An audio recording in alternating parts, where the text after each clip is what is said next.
Alcara Water Solution for hot water problems. Contact 9399906355. గ్రామాల్లో పరిస్థితుల ప్రభావంతోనో లేదా భావజాలం మీద ఉన్న అభిమానంతోనో కొంతమంది అడవిబాట పట్టారు. ఆ విధంగా అడవిలోకి వెళ్ళిన తర్వాత పేద ప్రజల కోసం నిరంతరం కృషి చేశారు. ఎండనక వాననక చలనక నిరంతరం అడవిలో ఉండి అక్కడున్న చుట్టుపక్కల ఉన్న ఆదివాసులకు కానీ చెంచులకు కానీ వాళ్ళ అభివృద్ధి కోసం నిరంతరం కృషి చేశారు. పార్టీ మీద అభిమానంతోనో లేదా వ్యక్తిగత కారణాలతోనో లేదా మరో ఇతర సమస్యలతోనో అడవిబాట వదిలి బయటకు వచ్చారు. ఆ విధంగా జనజీవన శ్రమంతో కలిసిన వారిని పరిచయం చేసే కార్యక్రమంలో ఈ వారం మన గెస్టులు ఒకరు కాదు ఇద్దరు కాదు.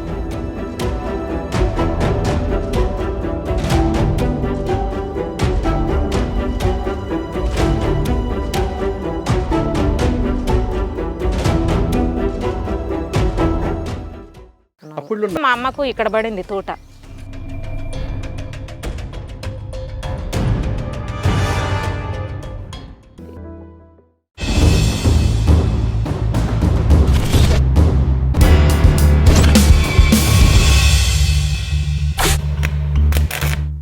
Welcome to crime confessions. గతంలో గ్రామాల్లో ఉన్న పరిస్థితుల ప్రభావంతోనో లేదా భావజాలం మీద ఉన్న అభిమానంతోనో కొంతమంది అడవిబాట పట్టారు. ఆ విధంగా అడవిలోకి వెళ్ళిన తర్వాత పేద ప్రజల కోసం నిరంతరం కృషి చేశారు. ఎండనక వాననక చలనక నిరంతరం అడవిలో ఉండి అక్కడున్న చుట్టుపక్కల ఉన్న ఆదివాసులకు కానీ చెంచులకు కానీ వాళ్ళ అభివృద్ధి కోసం నిరంతరం కృషి చేశారు. కొంతకాలం ఆ విధంగా అడవిలో ఉన్న తర్వాత కొంతకాలం కాదు కొన్ని సంవత్సరాలు అడవిలో ఉన్న తర్వాత పార్టీ మీద అభిమానంతోనో లేదా వ్యక్తిగత కారణాలతోనో లేదా మరో ఇతర సమస్యలతోనో అడవిబాట వదిలి బయటకు వచ్చారు. ఆ విధంగా జనజీవన శ్రమంతో కలిసిన వారిని పరిచయం చేసే కార్యక్రమంలో ఈ వారం మన గెస్టులు ఒకరు కాదు ఇద్దరు కాదు, నక్సల్స్ కుటుంబం. ఇప్పుడు మనం చూస్తున్న ప్రాంతం ప్రకాశం జిల్లాకి సరిహద్దు ప్రాంతం. ఇక్కడి నుంచే నల్లమల అనేది ప్రారంభమవుతుంది. ప్రకాశం జిల్లాలో నల్లమల సరిహద్దు ప్రాంతంలో అర్దివీడు అనే ఒక గ్రామంలో ఈశ్వరమ్మ అనే ఒక కుటుంబం ఉంది. ఈశ్వరమ్మ కుటుంబం అంటే ఈశ్వరమ్మతో పాటు కూతుర్లు కొడుకు అల్లుళ్ళు అందరూ కూడా అడవి పట్టారు. అంటే అప్పట్లో పరిస్థితి ఏ విధంగా ఉండేది, ఎందువల్ల వాడు అడవిలోకి వెళ్ళిన తర్వాత వాళ్ళు చేసిన కార్యక్రమాలు ఏ విధంగా ఉండేవి, పీపుల్స్ కోసం వాళ్ళు చేసిన మంచి కార్యక్రమాలు ఏంటి, ఎందుకు అడవి బాట పట్టి బయటకు వచ్చారు విషయాలతో పాటు ఈ కార్యక్రమంలో ఈ క్రమంలో ఈశ్వరమ్మ కూడా ఎన్కౌంటర్లు అమరయ్యారు. అసలు ఆ రోజు ఏం జరిగింది, వాళ్ళ కుటుంబాన్ని మీకు పరిచయం చేస్తున్నా. ముందుగా ఈశ్వరమ్మకు సంబంధించిన కూతురు పద్మ అలియాస్ సుగుణ ఉన్నారు, అదేవిధంగా సమీర అలియాస్ సమీర, అదేవిధంగా అడవిలోకి వెళ్ళిన తర్వాత పరిచయం ఆమె సహచరుడు మైను అలియాస్ రవి కూడా ప్రస్తుతం మన గెస్టులు. వాళ్ళిద్దరిని అడిగి వాళ్ళు ఎందుకు అడవిబాటు పట్టారు, అడవిలోకి వెళ్ళిన తర్వాత వాళ్ళిద్దరి పరిచయం ఎలా జరిగింది, అడవిలో చేసిన కార్యక్రమాలు ఏంటి, ఇప్పుడు ప్రస్తుతం బయటకు వచ్చిన తర్వాత వాళ్ళ జీవన విధానం ఏ విధంగా ఉన్న విషయాలను వాళ్ళని తెలుసుకుందాం. అక్క నమస్తే. నమస్తే అన్న. నమస్తే అన్న. మైను అనగానే ఛత్తీస్గఢ్ పోలీసులకి ఒక గుండెల్లో రైలు పరిగెట్టింది. సిఆర్పిఎఫ్ క్యాంప్ మీద అటాక్ 76 మంది చనిపోవడంతో పాటు చాలా విషయాల్లో మీరు చేశారు. ఇంకా అక్క గురించి చెప్పాలంటే నల్లమల్ల ఫారెస్ట్, ఏఓబి, డీకే అన్ని ప్రాంతాల్లో పనిచేశారు. అమ్మ మీరు ఆ టైంలో అడవిలోకి వెళ్ళిన సమయానికి మీ గ్రామంలో ఉన్న సమస్యలు ఏంటి, ఎందుకు అడవిలోకి వెళ్ళారు, వెళ్ళిన తర్వాత కానీ జరిగిన కార్యక్రమంలో అమరాలు అవడం అనేది కొంచెం బాధాకర విషయం. ఆ సంఘటన ఎలా జరిగింది ఫస్ట్ మీరు చెప్పండి. మీ ఆ సమయంలో నల్లమల్ల ప్రాంతం కానీ ప్రకాశం జిల్లా ప్రాంతం కానీ మీరు పుట్టి పెరిగిన అర్ధవీడు ప్రాంతం కానీ ఎలాంటి సమస్యలు ఉంటాయి? ఫస్ట్ మా అన్న పార్టీలోకి వెళ్ళాడు. అప్పుడు పెద్దగా మేము అంత జ్ఞానం కూడా లేదు. పార్టీకి ఎందుకు వెళ్ళారమ్మా సాగర్? అప్పుడు చదువుకుంటున్నాడు. చదువుకోవడానికి వెళ్ళి నేను చిన్నగానే ఉన్నప్పుడు అన్న చదువుకుంటూ ఎగ్జామ్ రాసి వస్తానని చెప్పేసి కంబంలో చదువుకున్నది. కంబం ఎగ్జామ్ రాసి వస్తానని చెప్పేసి వెళ్ళిపోయిండు. ఇక రాకపోతే ఎందుకు రాలేదా అని చెప్పేసి 2-3 మరుసటి రోజు కల్లా ఏం లేడు అని చెప్పేసి అంటే ఆ నక్సలైట్లలో వెళ్ళిపోయినాడు అనేది చెప్పి ప్రచారం అయింది. అరే అసలు ఎగ్జామ్ మా అమ్మ వచ్చి మమ్మల్ని అడిగింది, అన్న ఏం చెప్పి వెళ్ళాడంటే ఎగ్జామ్ కోసం అని బ్యాగు ఇవన్నీ పట్టుకున్నాడు వెళ్ళినాడని చెప్పినాము. ఇక వచ్చి సాయంత్రానికల్లా ఇక ఫుల్లు ఏడుస్తూ ఉన్నాము, ఇంక మా అన్న లేడు ఎటు పోయిండో అని చెప్పేసి. ఇక జనాలందరూ వచ్చేసి వాళ్ళు మత్తు మందు పెడతారు, అటు చేస్తారు ఇటు చేస్తారు, నక్సలైట్లలో తీసుకుపోతే ఎక్కడన్నా చూడండి రైల్వే స్టేషన్లల్లో అంటే. పార్టీ గురించి కూడా అప్పటికి పెద్దగా మాకేం తెలియదు. పార్టీ 2-3 సార్లు మా గ్రామానికి వచ్చింది తప్ప అంతకుముందు పెద్దగా కార్యక్రమాలు జరిగినటువంటిది పార్టీ గురించి కూడా మాకు పెద్దగా తెలియదు. తర్వాత అంత ఆలోచించేంత జ్ఞానం కూడా కాదు మాది, చిన్నగానే ఉన్నాము. ఇంకా అన్న వెళ్ళిన తర్వాత అంటే అన్న కంటే నేను 5 సంవత్సరాలు చిన్న. ఇంకా వెళ్ళిన తర్వాత చాలా లెక్క ఎతికినాము, రైల్వే స్టేషన్లు, బస్ స్టేషన్లు, మనకు తెలియదు పార్టీ ఎక్కడ అంటే తీసుకొని వెళ్ళి ఎటో తీసుకెళ్తారు అనేటువంటిది ప్రచారం ఉన్నది. అట్లా తిరిగినాము, చుట్టుపక్కల ఊర్లు తిరిగినాము. అంత లెక్క తిరిగితే కొండ దాటేసి యువతల సైడు అంటే మా ఊరు అర్ధవీడు మండలము లక్ష్మీపురం విలేజ్, అటు వెలగలపాయ లోయ అంటారు, ఆ లోయలో మా ఊరు ఉండేది.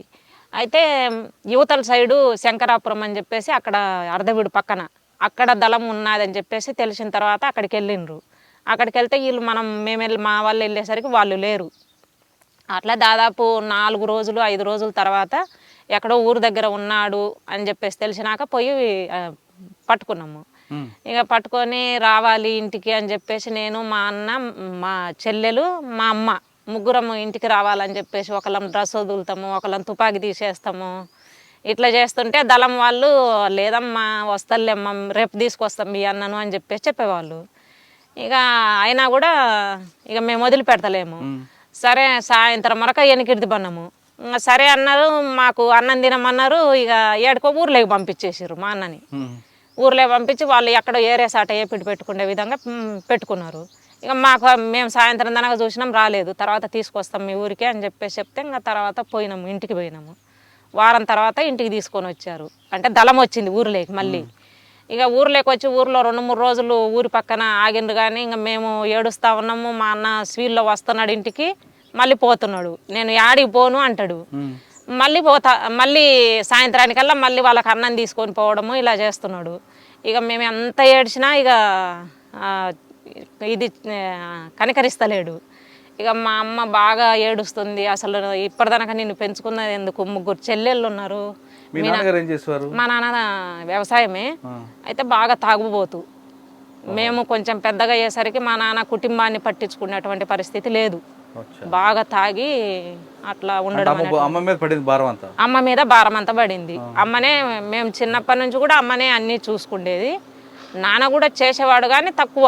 ఇంకా ఈ తాగడం ఎక్కువైన తర్వాత బాగా ఫ్యామిలీకి సంబంధించిన బాధ్యత లేదు, అమ్మనే అన్నీ చేసేది. ఇంకా అట్లా మామ వాళ్ళు మా బంధువులందరూ వచ్చి ఏడిచిండ్రు.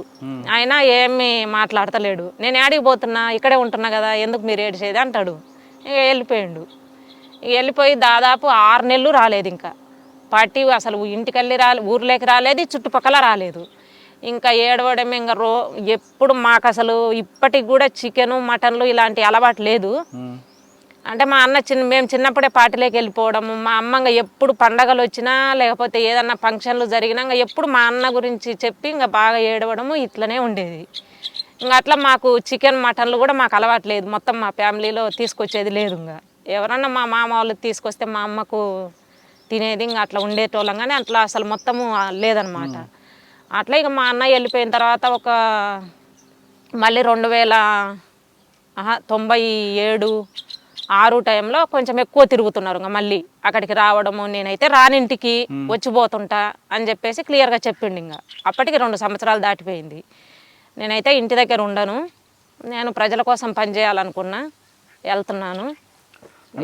ఊర్లో ప్రభావం ఎక్కువ ఉందమ్మా? ఊర్లో పెద్దగా ప్రభావం ఏం లేదన్న. చుట్టుపక్కల ఇదంతా ఊర్లో పెత్తందారులు భూస్వాములు అట్లా ఏం లేదు. అంటే జనరల్ గా గ్రామ పెత్తందారులు ఉండేటోళ్ళు. ఆ పార్టీ మీద అభిమానము. పాటలంటే పాటలు పాడి బాగా ఇంట్రెస్ట్ గా పాటలు పాడేవాళ్ళు, రైతులకు సంబంధించి పాడేవాళ్ళు, విద్యార్థులకు సంబంధించి పాడేవాళ్ళు, లేడీస్ సమస్యల మీద పాడేవాళ్ళు. ఈ పాటలు అంటే బాగా ఇంట్రెస్ట్ అయితే ఉండేది. మేము మీటింగులు పెడితే మీటింగుల దగ్గరికి వెళ్ళే వాళ్ళము, పాటలు వినేవాళ్ళము. కానీ అవన్నీ వినడానికి బాగానే ఉంది, కానీ మా అన్న వెళ్ళొద్దు అనేటువంటిది మాకు ఉండేది. ఇక లాస్ట్కు చెప్పిండు, నేనైతే వెళ్తాను, ఇంటి దగ్గర అయితే ఉండను, పార్టీలోకి నేను వెళ్తాను, అప్పుడప్పుడు వచ్చిపోతుంటా, మీరు ఏడుస్తే అది కూడా రాను అని చెప్పేసి మాట్లాడిండు. మీరు ఏడవడము ఇంక ఇది చేయడం అది గోల్ చేసిర్రంటే నేను అసలే ఇంటికి రాను, మీ ఇష్టం అని చెప్పేసి మాట్లాడిండు. ఇంకా మేమే కన్విన్స్ కావాల్సిందే, ఎందుకంటే అప్పటికి దాదాపు 2 సంవత్సరాలు అయిపోయింది కాబట్టి ఇంకా కనీసం కళ్ళ చూపు చూసుకోవాలన్నా కావాలి కదా అని చెప్పేసి ఇంకా సరే అని చెప్పేసి ఏడవడం తగ్గించేవాళ్ళము. ఇంకా అట్లా 2 సంవత్సరాల తర్వాత ఇంకా రావడం పోవడం అలా చేసేవాడు. ఇక 2 సంవత్సరాల తర్వాత చెల్లెని కూడా తీసుకెళ్తానని అమ్మకు చెప్పాడు. అయితే అప్పటికి నాకు పార్టీ గురించి పెద్దగా ఏం తెలియదు, రాజకీయాలు ఇలాంటివి నేను చదువుకోలేదు పార్టీలో, ఇంటి దగ్గర నేనేం చదువుకోలేదు, పార్టీలో చదివే నాకు. కాబట్టి ఇంకా పార్టీలోకి వచ్చిన తర్వాతనే నేను చదువు ఎంత ప్రారంభమైంది. అట్లా పార్టీ గురించి పెద్ద రాజకీయాలు ఇలాంటివి అయితే మనకు ఇంటి దగ్గర ఉన్నప్పుడు ఏం లేదు, అట్లా ఉండేది. ఇక సరే అని చెప్పిన తర్వాత ఇక నన్ను అడిగాడు, మరి ఏంటి పద్మ వస్తావా పార్టీలోకి అని చెప్పేసి అంటే సరే వస్తాను అని చెప్పినాము. వస్తాను అని చెప్పి ఇక ఫస్ట్ కొన్ని రోజులు సరే వచ్చి ఫస్ట్ దళం పద్ధతులు, పార్టీ పద్ధతులు చూడు, ఆ తర్వాత నువ్వు నీ ఇష్టం. అది పార్టీలు అయితే మంచి బాగుంటారు జెంట్స్, ఈ బయటి సమాజం లాగా పెళ్ళిళ్ళు అయినా ఈ బయటి సమాజం లాగా తిట్టడం, కొట్టడం, తాగడము ఇలాంటి ఉండవు లక్షణాలు చెప్పాడు. చెప్పిన తర్వాత అయితే మధ్యన వెళ్ళొచ్చే వాళ్ళము, ఒక వారము 10 రోజులు ఉండడము రావడము, నేను మా అమ్మ ఇద్దరం వెళ్ళేసి.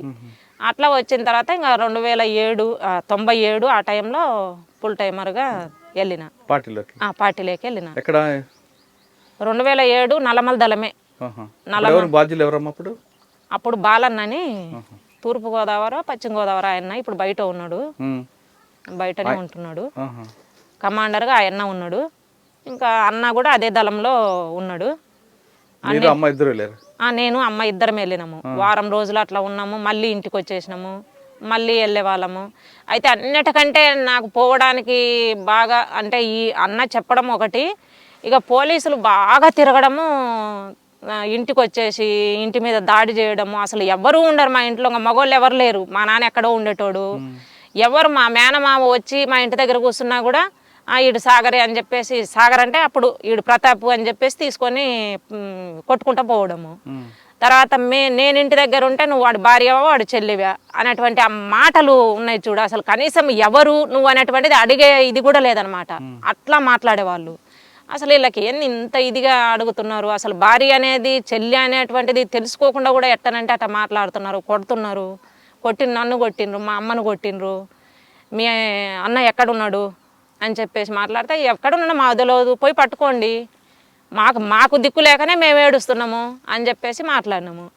ఇక మమ్మల్ని కొడితే మళ్ళీ తర్వాత ప్రజా సంఘాల వాళ్ళు ఎవరో పత్రిక వాళ్ళు వచ్చి అడిగినరు, మిమ్మల్ని ఏమన్నా పోలీసులు ఏమన్నా ఇబ్బంది పెట్టారా అంటే, అవును కొడుతున్నారు, వచ్చి వారానికి ఒకసారి వస్తారు, 2 రోజులకు ఒకసారి 3 రోజులకు ఒకసారి వచ్చి ఇంటి మీద పడి కొడుతున్నారు, బంధువులను కొడుతున్నారు, ఇట్లా చేస్తున్నారు అని చెప్పేసి అని ఇంకా ఈ అంతా ఎందుకు నేను వెళ్ళిపోతానని చెప్పేసి ఇంకా నేను పార్టీలోకి వెళ్ళిపోయాను. అంటే పోలీసులు వేధింపులే మీకు అటువైపు తీసుకురావడానికి? పోలీసులు వేధింపులే. నాకైతే మెయిన్ పార్టీలోకి అంతకుముందు అంత వెళ్ళాలనేటువంటి ఇంట్రెస్ట్ అయితే లేదు. అన్న చెప్పినా కూడా ఆ పార్టీ రాజకీయాలు మనకు తెలియదు కాబట్టి అంత పెద్దగా ఇది లేదు, కానీ పోలీసుల వేధింపుల వల్లనే వెళ్ళిపోవడం. అట్లా గుర్తు లేదన్న, అట్లా గుర్తులేదు. సమయం సందర్భం లేకుండా రావడం, కొట్టడము అంటే ఓన్లీ పార్టీలోకి వెళ్ళిపోయిన దానికి పోలీసులకు అందరికీ తెలుసు, గవర్నమెంట్కు తెలుసు, పోలీసులకు తెలుసు. ఫ్యామిలీ వెళ్ళిపోమని చెప్పేసి ఏ తల్లిదండ్రులు చెప్పరు. ఎందుకంటే కని పెంచుకున్న పిల్లలను మీరు మా దగ్గర ఉండకుండా మీరు వెళ్ళిపోండి పార్టీలోకి అని చెప్పేది చాలా తక్కువ. ఒకవేళ చెప్తున్నారు అంటే పార్టీ రాజకీయాలు వాళ్ళకి అర్థమవుతాయి. అట్లా పోలీసుల వేధింపుల వల్ల నేను లాస్ట్కు పార్టీలోకి వెళ్ళిపోయింది. మీరు ఛత్తీస్గఢ్ దండకార్యం, అక్కేమో నల్లమల, మీ ఇద్దరికి ఎవరు కలిపారు? పార్టీనా? పార్టీనే కలిపి. ఎలా మీరు అటు వెళ్ళారా, అన్న ఇటు వచ్చాడా? నేను ఛత్తీస్గఢ్ వెళ్ళాను. ఎప్పుడు ఇక్కడ ఎంతకాలం పనిచేశారు? ఇక్కడ నేను 2097లో పార్టీలోకి వస్తే 2007 వరకు ఇక్కడే ఉన్నాను నల్లమల్లో. మీరు చేసిన యాక్షన్ ఏమున్నాయి అప్పుడు? యాక్షన్లు అంటే కొన్ని సింగిల్ యాక్షన్స్ చేశాము.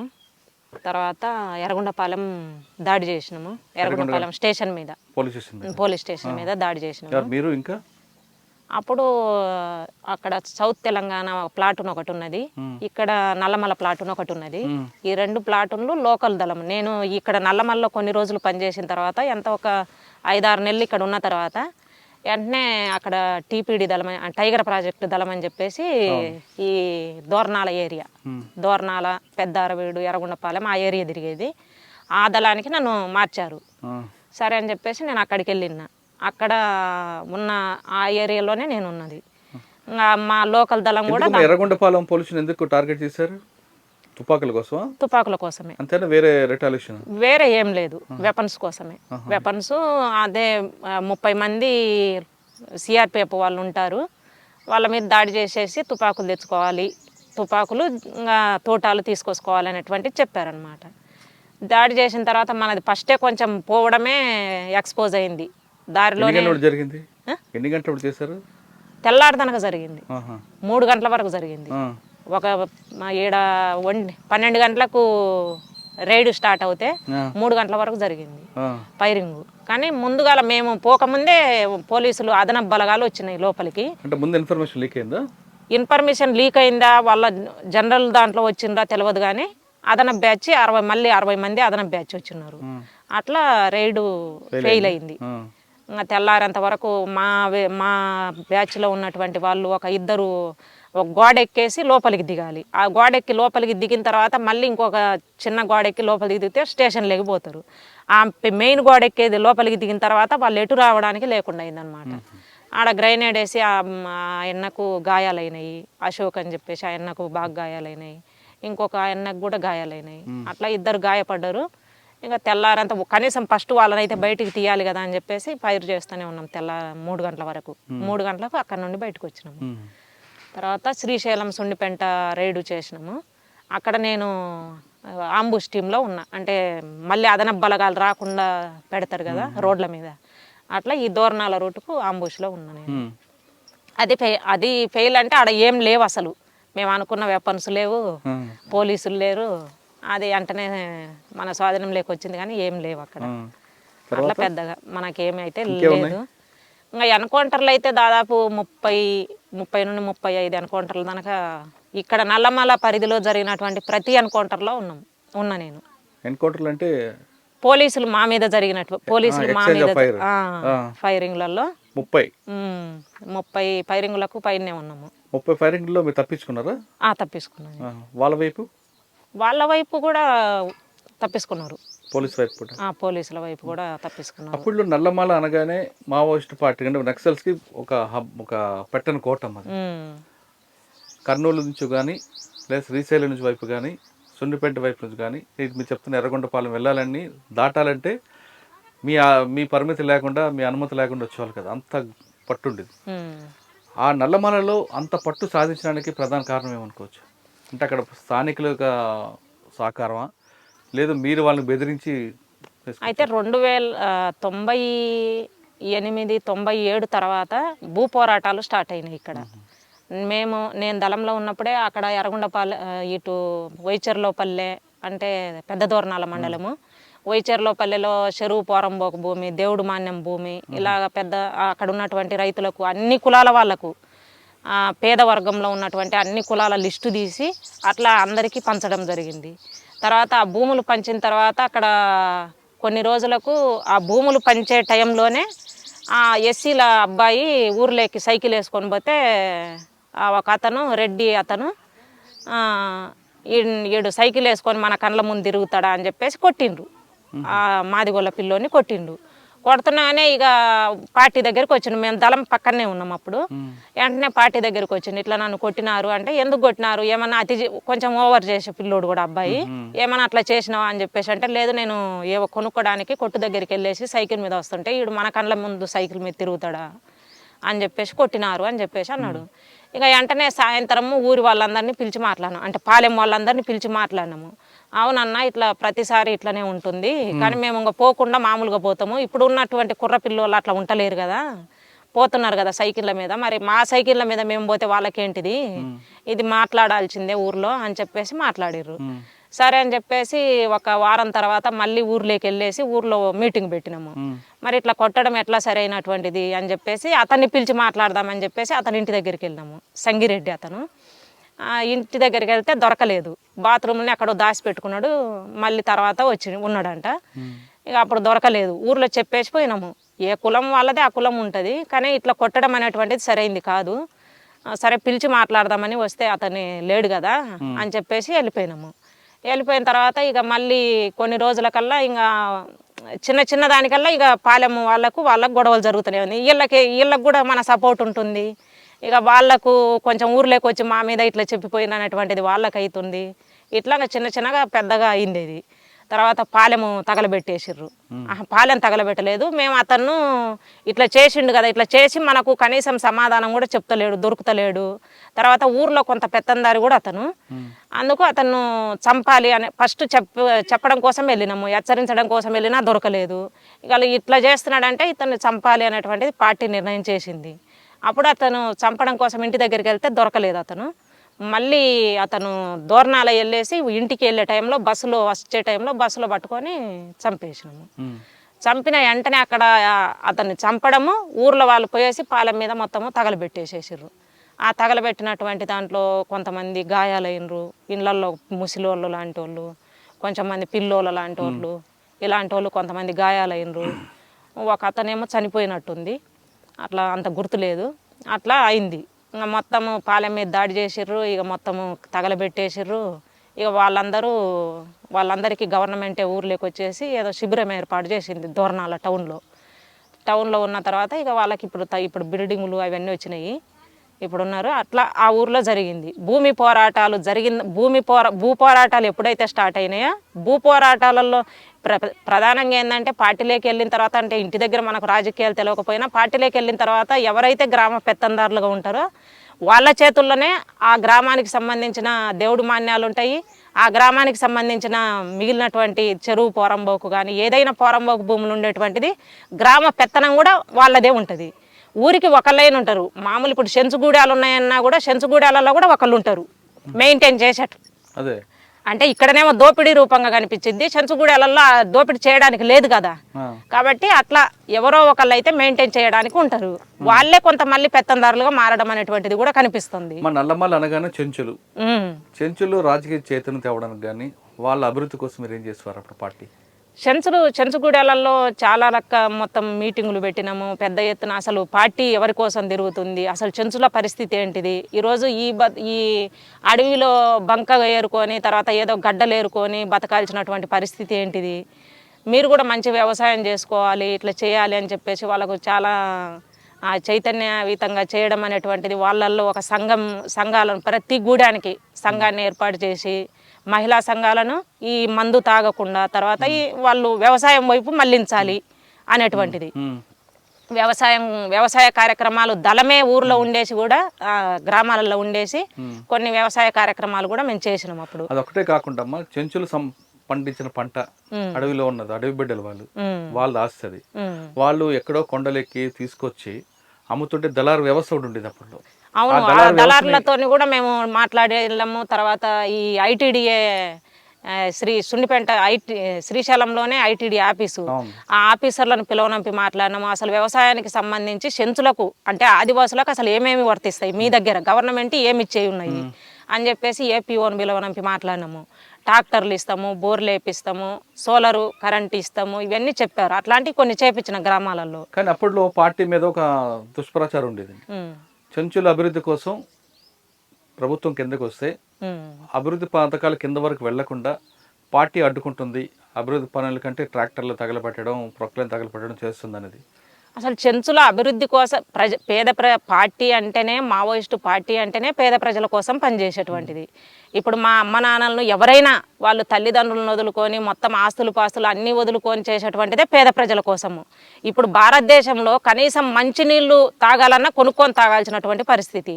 ఇలాంటి టైంలో ఒక ప్రాణాన్ని తెగించి కుటుంబాన్ని లేకుండా, కుటుంబం అనేటువంటిది ఒక సొంత ఆస్తి అనేటువంటిది లేకుండా, సొంత రక్త సంబంధం లేకుండా ఒక వర్గం కోసం, పేద వర్గం కోసం పనిచేసేటువంటిది ఓన్లీ మావోయిస్టు పార్టీ. నేను ఈరోజు బయటకు వచ్చినానని నా వ్యక్తిగత కారణాలు కావచ్చు, లేకపోతే అవి ఏవైనా కావచ్చు, కానీ ఈరోజు ఒక ప్రాణాన్ని తెగించి పనిచేసేటువంటిది మావోయిస్టు పార్టీ. అట్లా మంచినీళ్ళు కూడా కానీ ఎంత 10 రూపాయలు ఈ మంచినీళ్ళ బాటిల్ అని చెప్పేసి గ్రామాలకు పోవడానికి రోడ్లు వేస్తుంటే మీరు రోడ్లు వేయడానికి అసలు వాళ్ళ అభివృద్ధి కోసం రోడ్లు కాదు కదా, వాళ్ళ జీవన డెవలప్మెంట్ కోసం ఏం చేయాలి. వచ్చే రోడ్లు వేస్తుంటే కాంట్రాక్ట్ బెదిరిస్తుంటే వాళ్ళు అప్పుడు రోడ్లు వేసేవారు వాళ్ళు. అదే అన్న, ఈరోజు రోడ్లు డెవలప్మెంట్ కాదు. రోడ్లు వేస్తేనో డెవలప్మెంట్, టీవీలు తీసుకొచ్చి డెవలప్మెంట్, కరెంట్ వేస్తేనో డెవలప్మెంట్ కాదు వాళ్ళకి. ఓన్లీ ఇవి ఒక సౌకర్యం ఇది. కానీ నువ్వు మొత్తం అసలు వాళ్ళ జీవన విధానాన్ని మార్చాలి. వాళ్ళ జీవన విధానం, వాళ్ళ తినడానికి పొలాలు ఇవ్వు, పొలాలు ఇచ్చేసి వాళ్ళకు వ్యవసాయం నేర్పించండి. తర్వాత వాళ్ళు ఏరుకున్నటువంటి బంకకు, వాళ్ళు ఏరుకున్నటువంటి కొండ వాటి దుంపలకు రేట్లు పెంచేసి ఆ రేట్ల ప్రకారం గవర్నమెంట్ తీసుకోండి. వ్యవస్థ వాళ్ళు వస్తే వీళ్ళు ఇంత కష్టపడి సాయంత్రం దనక తీసుకొచ్చి కష్టపడి వస్తే వాళ్ళ దగ్గర తీసుకునేది 8 రూపాయలకు 9 రూపాయలకు పాలగడ్డలు. నిజంగా ఈరోజు నేను బయటకు వచ్చేంత వరకు కూడా ఇంత రేటు ఉన్నాయి పాలగడ్డలు అనేటువంటిది నాకు తెలియదు. వాళ్ళ దగ్గర అప్పుడు 7 రూపాయలకి 8 రూపాయలకు కొనేటోళ్ళు. ఆ 7 రూపాయలకి 8 రూపాయలకే వాళ్ళు అమ్ముకునేటోళ్ళు. వాళ్ళ జీవితం అది. వాళ్ళది ఈ డెవలప్మెంట్ వాళ్ళ జీవన విధానాన్ని డెవలప్మెంట్ చేయాలి తప్ప రోడ్డు వేయడం వల్ల వాళ్ళ డెవలప్మెంట్ కాదు, కరెంటు తీసుకురావడం వల్ల వాళ్ళ డెవలప్మెంట్ కాదు. వీటివి ఎందుకు పార్టీని ఇక్కడ నిర్మూలించడం కోసం ఈ పనులు చేస్తున్నది గవర్నమెంట్. అంటే అప్పుడులో మీరు ఒక పక్క చేసేవారు, అన్న ఒక పైపు ఉండేవారు. అమ్మ ఎట్లుండేవారు అప్పుడు? అమ్మ నేను పార్టీలోకి వెళ్ళిన తర్వాత, అన్న పార్టీలోకి వెళ్ళిన తర్వాత మళ్ళీ చెల్లెళ్ళకు పెద్దగా తెలవకపోయినా అమ్మనే పంపించింది పార్టీలోకి అయితే చెల్లెళ్ళను. ఎందుకంటే ఈరోజు బయట పెళ్లి చేసుకున్నటువంటి వాళ్ళని చూస్తున్నాము. వాళ్ళు చాలా ఇబ్బంది పడి మా కళ్ళ ముందే కొంతమంది మళ్ళీ భర్తల చేత కొట్టించుకొని రకరకాలుగా బయటకు వచ్చి ఇబ్బంది పడుతున్నటువంటి వాళ్ళని చూస్తున్నాము. కాబట్టి పార్టీలో మంచి ప్రభావం ఉన్నటువంటిది. పార్టీ మనుషులు బాగానే ఉన్నారు. అలాంటి ఆలోచనలు వేరే రకమైనటువంటి ఆలోచనలు లేవు. ఎందుకంటే అమ్మ కూడా పార్టీ దగ్గరికి వచ్చిపోతుంది. ఇక్కడ ఉన్నటువంటి ఇళ్ళ అసలు ఏమీ లేకుండా సొంత ఆస్తి కోసం కాకుండా ప్రజల కోసం పనిచేసేటువంటి వాళ్ళకి మీరు వెళ్ళాలి అనేటువంటిది అప్పుడు అమ్మనే రెండో చెల్లెల్ని పంపించింది. మీరు ఎంతకాలం ఉన్నారు నల్లమల్లో? 10 సంవత్సరాలు. తర్వాత 10 సంవత్సరాల తర్వాత 2007లో ఛత్తీస్గఢ్ వెళ్ళిన. అన్న కూడా పరిచయం మీకు? 2007 అసలు ఇక్కడ నుండి పార్టీ రిట్రీట్ కావడం కోసం అంటే ఇక్కడ ఒకసారి మనం వెనక్కి వద్దాం. మిగతా తెలంగాణలో ఛత్తీస్గఢ్లో పార్టీ ఎంత బలం ఉంది ఏఓబిలో, ప్రకాశం జిల్లాలో పార్టీ రావడమే మంచి కార్యక్రమాలు చేసింది మీరు చెప్తున్నట్లుగా. కానీ ఎక్కువగా నిలబడిపడింది, ఎందుకు నిలబడలేదు ఇక్కడ? అంటే త్వరగా వెనక్కి వెళ్ళిపోయింది పార్టీ. ఇక్కడ పెద్ద ఎత్తున అంతకు ముందు నుంచి పాతగా ఉండి ఇక్కడ పరిచయాలు అట్లా పెద్దగా లేదు. పార్టీ వచ్చి ఉన్నటువంటిది కొన్ని రోజులే. ఆ కొన్ని రోజులు అంటే మనం ఉన్నటువంటిది ప్రజలలోకి వెళ్ళేసి ప్రజా నిర్మాణాలు చేయడం అనేటువంటిది, ప్రజా సంబంధాలు మెయిన్. ఇక్కడ ఏది చేయాలన్నా, పార్టీ నిలబడాలన్నా, పార్టీ దెబ్బతినడం కోసమైనా పార్టీ ప్రజలకు సహకరిస్తేనే పార్టీ నిలబడుతుంది. కాబట్టి లాస్ట్కు నిర్బంధం పెరిగిన తర్వాత ఎక్కడ వాళ్ళను అక్కడ అన్నం పెట్టిన వాళ్ళను కొట్టడమే నిర్బంధము 2003 నుంచి స్టార్ట్ అవుంది. 2003కు పెద్దగా అంతకుముందు పెద్ద ఏ పోరాటం చేసినా ఏదో వచ్చేవాళ్ళు వెళ్ళిపోయేవాళ్ళు. కానీ పోలీసులు కూడా ఆ గ్రామాలలో ఉన్నటువంటి పెత్తందారులే బయటికి వెళ్ళిపోయేవాళ్ళు. కానీ ఊర్లో వదిలిపెట్టేసి కొంచెం టౌన్ ప్రాంతాలలోకి వెళ్ళిపోయి బతికేవాళ్ళు తప్ప. ఇక 2003 నుంచి 4 ఆ టైంలో చంద్రబాబు సీఎంగా ఉండి తర్వాత ఎలక్షన్లు జరిగేటువంటి టైంలో ఖచ్చితంగా గవర్నమెంట్ కూడా అంటే అప్పుడు జరిగినటువంటి క్రూరమైనటువంటి కొంతమంది మా పార్టీ వాళ్ళని పట్టుకొని చంపేయడం అనేటువంటిది క్రూరంగా, ఇంటికాడ ఉన్నటువంటి వాళ్ళని ఫ్యామిలీలను తీసుకెళ్ళి చంపేయడం అనేటువంటిది. దీనివల్ల ఏంటంటే గవర్నమెంట్కు యాంటీగా కూడా అప్పుడు కొంతమందిని ఊర్లో ఉన్నటువంటి ఆ పార్టీ కార్యకర్తలు అనేటువంటి వాళ్ళను కూడా కొంతమందిని చంపడం అనేటువంటిది జరిగింది. అంటే ఈ పార్టీని లేకుండా చేయాలి అనేటువంటిది అప్పుడు పార్టీ తీసుకున్నటువంటి కార్యక్రమం. కాబట్టి ఆ టైంలో కొంతమంది జనరల్గా ఒక అతను మనం చంపినామంటే వాళ్ళ బంధువులు ఎక్కడెక్కడ ఉంటారో వాళ్ళందరూ మనకు దూరం అవుతారు. అయితే అది చేయడం అనేటువంటిది తప్పు అనేటువంటిది పార్టీ సమీక్షించింది. అట్లా మనం చేయడం అనేటువంటిది ఇన్ఫార్మర్ అనేటువంటిదే కాదు కానీ పార్టీ కార్యకర్త ఇన్ఫార్మర్ రూపంగా కూడా వాళ్ళే ఉండేటోళ్ళు. ఇక కొంత లీడర్లుగా గ్రామ పెత్తందారులుగా వాళ్ళే ఉండేటోళ్ళు. అయితే అట్లా లేకుండా కూడా ఉన్నటువంటి వాళ్ళని కూడా కొంతమందిని కొన్ని చర్యలు చేయడం వల్ల ప్రజలు దూరం కావడం అనేటువంటిది జరుగుతున్నది. అంటే పార్టీ అప్పుడు చేసిన కొన్ని కార్యక్రమాలు తప్పుడు సంకేతాలు, అది పార్టీ నిర్ణయం తీసుకున్నది, అది కరెక్ట్ మనం చేయలేదు అంటే ఈ మనం తీసుకున్నటువంటి నిర్ణయం. మాధవ్ ఎన్కౌంటర్ కూడా జరిగింది, ఒకసారి దాని గురించి చెప్పగలరా? మాధవ్ ఎన్కౌంటర్లో నేను లేనన్నా, ఆ చుట్టుపక్కల ఉన్నాంలే కానీ మాధవ్ ఎన్కౌంటర్ టైంలో నేను లేను. అమ్మ ఇప్పుడు మీరు ఛత్తీస్గఢ్కి వెళ్ళాక చనిపోయారా ముందే చనిపోయారు? లేదు, ముందే చనిపోయింది. అమ్మ చనిపోయింది 2007. మేము ఫస్ట్ మా ఊరికి అవతల మా అమ్మ లాస్ట్కు మేము 4 పార్టీలోకి వెళ్ళిపోయిన తర్వాత మొత్తం రోజు ఊర్లోకి వస్తూనే ఉంది పోలీస్ బ్యాచ్. వచ్చి ఇంటి మీద దాడి చేయడం, మొత్తం ఊరి మీద దాడి చేయడం, ఊరిలో ఉన్నటువంటి ప్రతి ఒక్కళ్ళను కొట్టడం, ఇలాంటిది ఎవ్వరు కూడా మా అమ్మకు సహకరించకుండా ఉండేటువంటిది పరిస్థితి అయింది. లాస్ట్కు మా మేనమామ వాళ్ళు 5 మంది అయితే 5 మంది ఊర్లోనే ఉంటారు. మా పిన్ని వాళ్ళు అయితే 2 ఊర్లోనే ఉంటారు. వాళ్ళు కూడా సహకరించినటువంటి పరిస్థితి అనమాట. అంటే ఎవరు కొంచెం సహకరించిన బంధువులు అనేటువంటి పేరుతో మనకు సహకరించకపోయినా కూడా వాళ్ళని కొట్టి అట్లా ఇబ్బందులు పెట్టిండ్రు, స్టేషన్లోకి తీసుకుపోయినరు. అట్లా చేయడం వల్ల లాస్ట్కు మా అమ్మ ఊర్లో ఉండలేకపోయింది. ఇంటి మీద దాడి చేసి ఇల్లు కూలగొట్టేసిర్రు పోలీసులు. ఇవన్నీ చేసిన తర్వాత మా అమ్మ ఇంటి దగ్గర ఉండలేనటువంటి పరిస్థితి. ఇక కొంతమంది ఇక ఊరి పక్కన అక్కడ ఇక్కడ ఉంటూ అట్లా పక్కన ఊర్లలో మావుటూరు అనేటువంటి ఊర్లో ఈ యువతల కాకర్ల విలేజ్లలో అట్లా కొన్ని రోజులు ఉండేది. అక్కడ కూడా దాడులు చేయడం స్టార్ట్ అయింది. ప్రతి ఇండ్లు చెక్ చేసేవాళ్ళు. అట్లా ఇండ్లలో ఎక్కడో ఒకసాట మచ్చల మీద దాచిపెట్టడము, బాత్రూమ్లలో దాచిపెట్టడము, మంచం కింద దాచిపెట్టడం ఇట్లా చేశారు మా అమ్మను. అట్లా దాచిపెట్టి ఇంకా కొన్ని రోజులు ఇంకా కష్టం అవుతుంది అని చెప్పేసి మా మేనమామోళ్ళే మాకు హైదరాబాద్లో బంధువులు ఉంటే అక్కడికి పంపించేశారు. అక్కడికి పంపించిన తర్వాత సరే ఇంత ఇబ్బంది మా అమ్మ ఉండడం వల్ల గ్రామాన్ని మొత్తాన్ని ఇబ్బంది పెడుతున్నారు. సరే మా అమ్మ కూడా నేను ఇంటి దగ్గర ఉండను, నేను పార్టీలోకి వచ్చేస్తాను అంటుంది. అంతకుముందే చాలాసార్లు నేను వస్తాను అని చెప్పేసి అంటే మేమే ఆపినాం ఇంటి దగ్గర. సరే ఏజ్ కొంచెం పెరుగుతుంది ఎందుకులే అని చెప్పేసి మేమే ఆపినాము.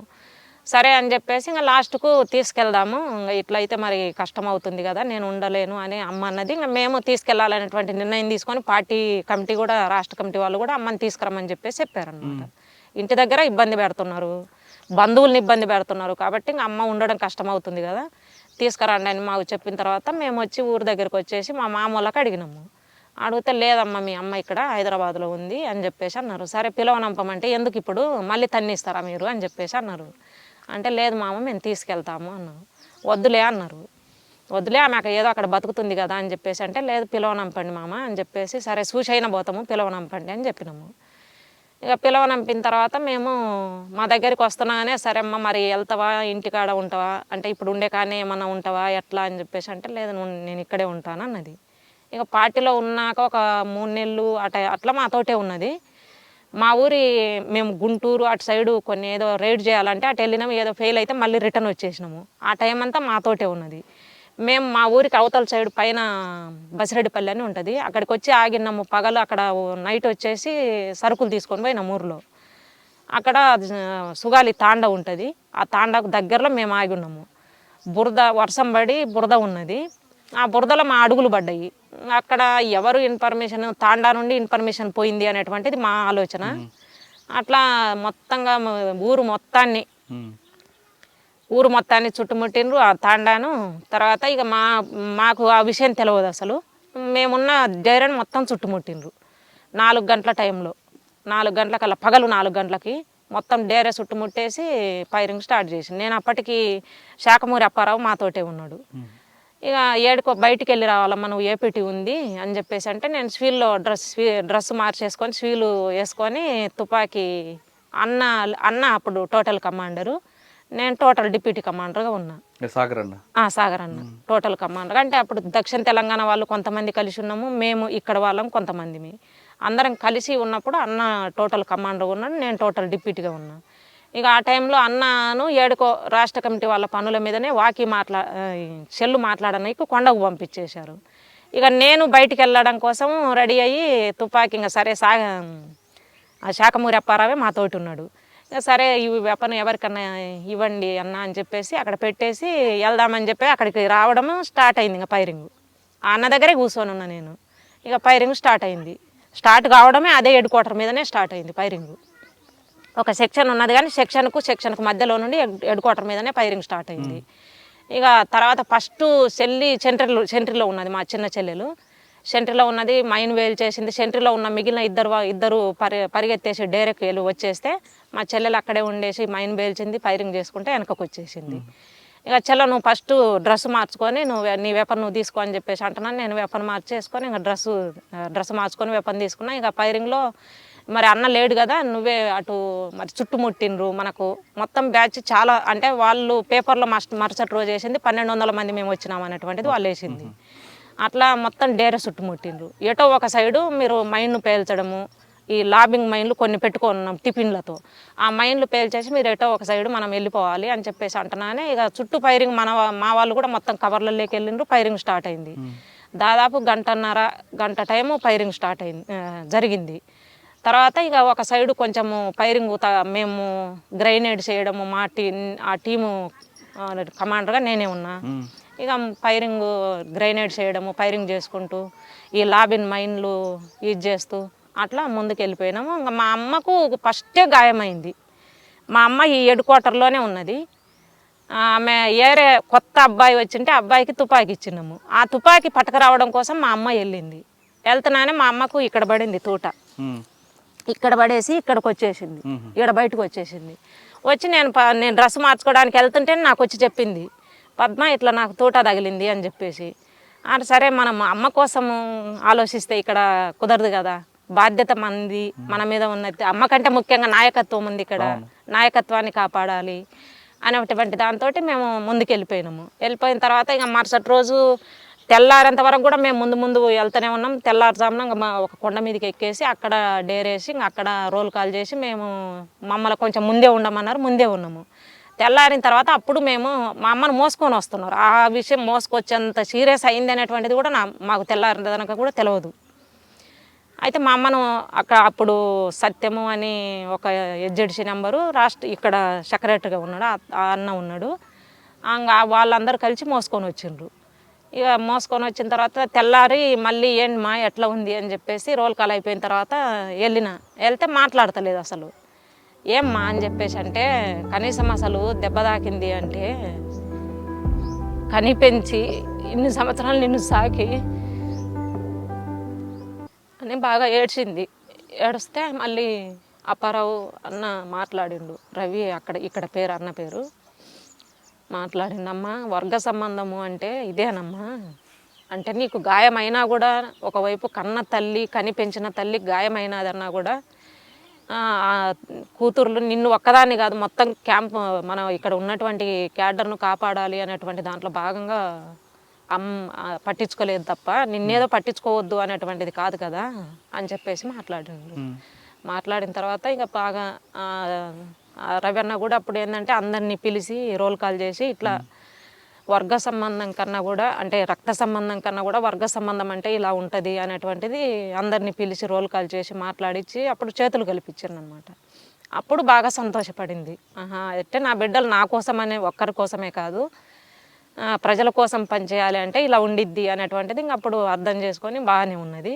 ఇక ఆ రోజు నైట్కే అన్నకు తెలిసినటువంటి కొంతమంది డాక్టర్లు ఈ కర్నూలు అటు తెలిసినటువంటి డాక్టర్లు ఉంటే వాళ్ళను పిలవనంపేసి అన్న అప్పుడు ఇంకా నైట్కే అమ్మను పంపించేసినాం బయటికి ట్రీట్మెంట్ కోసము. అమ్మ 6 నెలలు అక్కడే ఉన్నది. 6 నెలలు ఎక్కడో తెలిసిన వాళ్ళ దగ్గరే ఉంటూ ట్రీట్మెంట్ తీసుకొని కొంచెం నడవగలిగిన స్థితి వచ్చింది. అప్పుడు ఇంకా ఫోన్ చేపిస్తుంది మనకి, నేను ఉండలేను ఇక్కడ, నేను వస్తాను, నేను కనీసం ఒక్కసారన్నా చూసి వస్తాను అని చెప్పేసి మాట్లాడింది. ఇక మాకు ఫోన్ చేపించి మాట్లాడింది, మరి ఏంటమ్మా నేను వచ్చి ఒకసారి చూసి వస్తాను అని చెప్పేసి అంటే సరే నువ్వు ఎట్లుంది నడవగలిగే పరిస్థితి ఉందా లేదా అంటే సరే నేను నడుస్తాను అని చెప్పేసి అన్నది.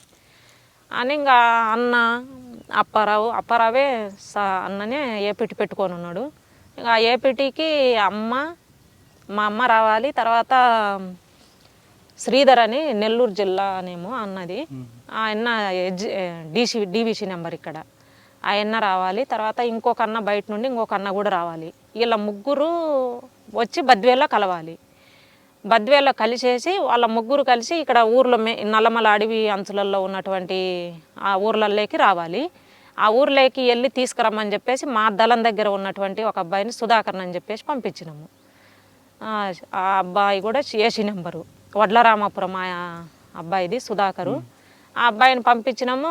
వెళ్ళేటప్పుడే గ్రేహౌండ్స్ బ్యాచ్ పట్టుకున్నారు. అప్పుడు బద్వేల్కి గ్రేహౌండ్స్ వచ్చారా?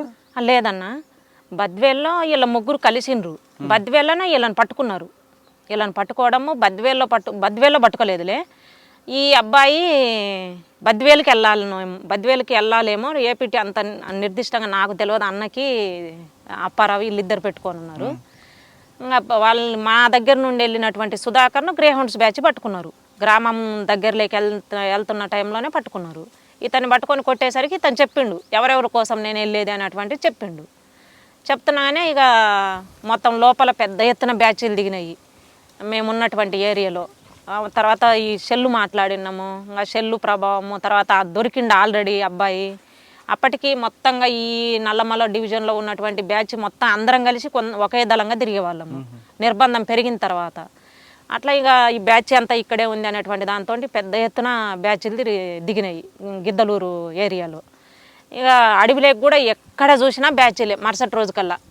అట్లా ఇక మరుసటి రోజు అమ్మను పట్టుకున్నారు అనేటువంటిది మేము సరే ఈ అబ్బాయి రాలేదు, ఏపీటీ కోసం వెళ్ళిండు, మరి ఈ అబ్బాయి సాయంత్రానికల్లా రాలేదు, సరే అసలు అమ్మ వాళ్ళకు ఫోన్ చేసి తెలుసుకుందాము, అమ్మ వాళ్ళకు ఫోన్ చేయనీకి వెళ్ళిరా అని చెప్పేసి అప్పారావు అన్న మా చెల్లికి చెప్పి, చెల్లి అప్పుడు గాడ్డు అప్పారావు అన్న గాడ్డు మా చెల్లెలు. ఇంకా చెల్లిని ఇంకొక అబ్బాయిని పంపిస్తే చెల్లి మాట్లాడితే నేను అత్తే వాళ్ళు కోడ్ పెట్టుకొని ఉన్నారు, అమ్మతోటి కోడ్ పెట్టుకున్నారు. నువ్వు ఒకవేళ పోలీసులకు దొరికినావు అనుకో ఏం మాట్లాడాలి అంటే నేను అన్నోళ్ళ దగ్గర ఉన్నాను అని మాట్లాడు, మాకు అర్థమవుతుంది అంటే నువ్వు వేరేది మాట్లాడడానికి ఇంకా వీలు లేదు కదా, ఆ మాట చెప్తే మాకు అర్థమవుతుంది అని చెప్పేసి చెప్పిండంట. ఆమె మాట ఫోన్ ఎత్తుతున్నాగానే ఆ మాటే చెప్పింది. కానీ మేమేమనుకున్నాం మాకు తెలియదు కదా, ఆ కోడ్ మాకు చెప్పలేదు కదా. సరే చెల్లెలు వచ్చేసి అమ్మ బాగానే ఉందంట అంటే అన్న మాట అమ్మ చెల్లెలు చెప్పలేదు. బాగానే ఉందంట, బాగానే ఉన్నాము తర్వాత వస్తానులే అని చెప్పేసి అన్నది, పెట్టేసినది అని చెప్పేసి అన్నాడు. బాగానే ఉంది అంటే సరే ఏంది మరి ఇంకా మళ్ళీ మనం ఎప్పుడు చేస్తే అప్పుడు ఫోన్ ఎత్తాలి కదా, మరి ఫోన్లు ఎత్తుతలేరే అనేటువంటి డౌటు ఆ అన్నకు వచ్చింది. ఇక మళ్ళీ సాయంత్రము 4 గంటల టైంలో మళ్ళీ చేసి రమ్మన్నాడు. సరే నువ్వు కూడా వెళ్ళు పద్మ అని చెప్పేసి నాకు పంపించిండు. మీ ఇద్దరం వెళ్ళినాం, నేను మా చెల్లెలు ఇద్దరం వెళ్ళినాము. ఫోన్ చేస్తున్నానే నేను అన్న వాళ్ళ దగ్గర ఉన్నాను, మీరు మంచిగా ఉండండి అని చెప్పేసి మాట్లాడింది. అంటున్నానే అవతల గుసగుస వినిపిస్తుంది, అసలు ఎక్కడున్నారో అడుగు మేము వస్తామని చెప్పు అని చెప్పేసి చెప్తున్నారనమాట. అరే గుసగుస వినిపిస్తుంది కదా అని చెప్పేసి అర్థమైంది మాకు. ఏదో మాట వేరుగా వస్తుంది, అన్న వాళ్ళ దగ్గర ఉన్నాను అంటుంది కదా, ఏదో పక్కన మరి ఎక్కడుందో అడుగు అంటున్నాడు, ఎక్కడ ఉందో అడుగు వెళ్దాము అని చెప్పేసి అంటున్నారు కదా అని చెప్పేసి అంటున్నా. అమ్మ ఏం మాట్లాడతలేదు. వెంటనే అమ్మను కొట్టిండ్రు పోలీసు వాళ్ళు. అమ్మ అడుగుతలేదు కదా ఆ విషయము, ఎక్కడున్నారో అడుగు మనం వెళ్దాము అని చెప్పేసి అంటే ఆ విషయమే అసలు అడుగుతలేదు మాకు. నేను బాగానే ఉన్నాను మీరు మంచిగా ఉండండి అని చెప్తుంది మా అమ్మ, చెప్పింది. ఇంకా పోలీసు వాళ్ళు కొట్టడం స్టార్ట్ చేసిండ్రు. ఫోన్ కింద పడిపోయింది. ఇంకా అమ్మను కొడతా ఉన్నారు, అమ్మ కేకలేస్తుంది. ఇక కిందికి వచ్చేసి చెప్పినాము ఇట్లా అన్న వాళ్ళ దగ్గర ఉన్నామని చెప్పేసి. ఉదయమే చెప్పినది ఈ కోడు, మరి నీకు చెప్పిందా అంటే చెప్పింది ఉదయమే చెప్పింది, మరి నువ్వు అడగలేదు కదా నన్ను అని చెప్పేసి చెల్లెలు చెప్పింది. ఇక అప్పటికి కొట్టడం స్టార్ట్ అయింది. వెంటనే ఇక మళ్ళీ అన్న మేము వెళ్ళేసి వెంటనే అన్నకు తెలిసినటువంటి విలేకరులందరికీ, బయట మనకు తెలిసినటువంటి విలేకరులందరికీ మనం ఫోన్లు చేసి చెప్పేసినాము, ఏమైనా చంపే అవకాశము ఉందేమో, చంపకుండా ఉండడం కోసం కోర్టుకు హాజరుపరచాలి అని చెప్పేసి వెంటనే ఈశ్వరమ్మను కోర్టుకు హాజరుపరచాలి అని చెప్పేసి మనం పేపర్ స్టేట్మెంట్లు ఇచ్చినాము. ఇంకా విలేకరులతోటి అందరితోటి మాట్లాడినాము. అంతలక్క 1:00, 2:00కల్లా మొత్తం హెడ్ న్యూస్లలో వస్తుంది, రోలింగ్ వస్తుంది, ఇట్లా నాగిరెడ్డి ఈశ్వరమ్మను కోర్టుకు హాజరుపరచాలి, మిగిలినటువంటి శ్రీధరు వీళ్ళను కోర్టుకు హాజరుపరచాలని చెప్పేసి వస్తున్నది అని చెప్పేసి మనకు తెలిసిన వాళ్ళు మళ్ళీ చెప్పిండ్రు. అయినా ఇంకా వెంటనే అయితే మేము వెంటనే ఇట్లా వస్తుంది కాబట్టి చంపరు అనుకున్నాము.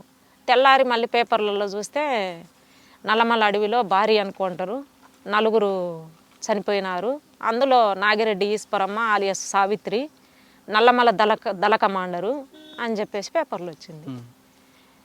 ఇక అప్పుడు బాగా ఇదైపోయినాము. అసలు ఏంటి ఇక్కడ నల్లమల అడవిలోకి తీసుకెళ్ళేసి రంగస్వామి గుడి ఆ ఏరియాకు తీసుకెళ్ళేసి కొండ మీద కాల్ చేసిండ్రు 4 తీసుకెళ్ళేసి. ఇక్కడ దొరికిన అతను అక్కడ నుండి వచ్చినటువంటి 3.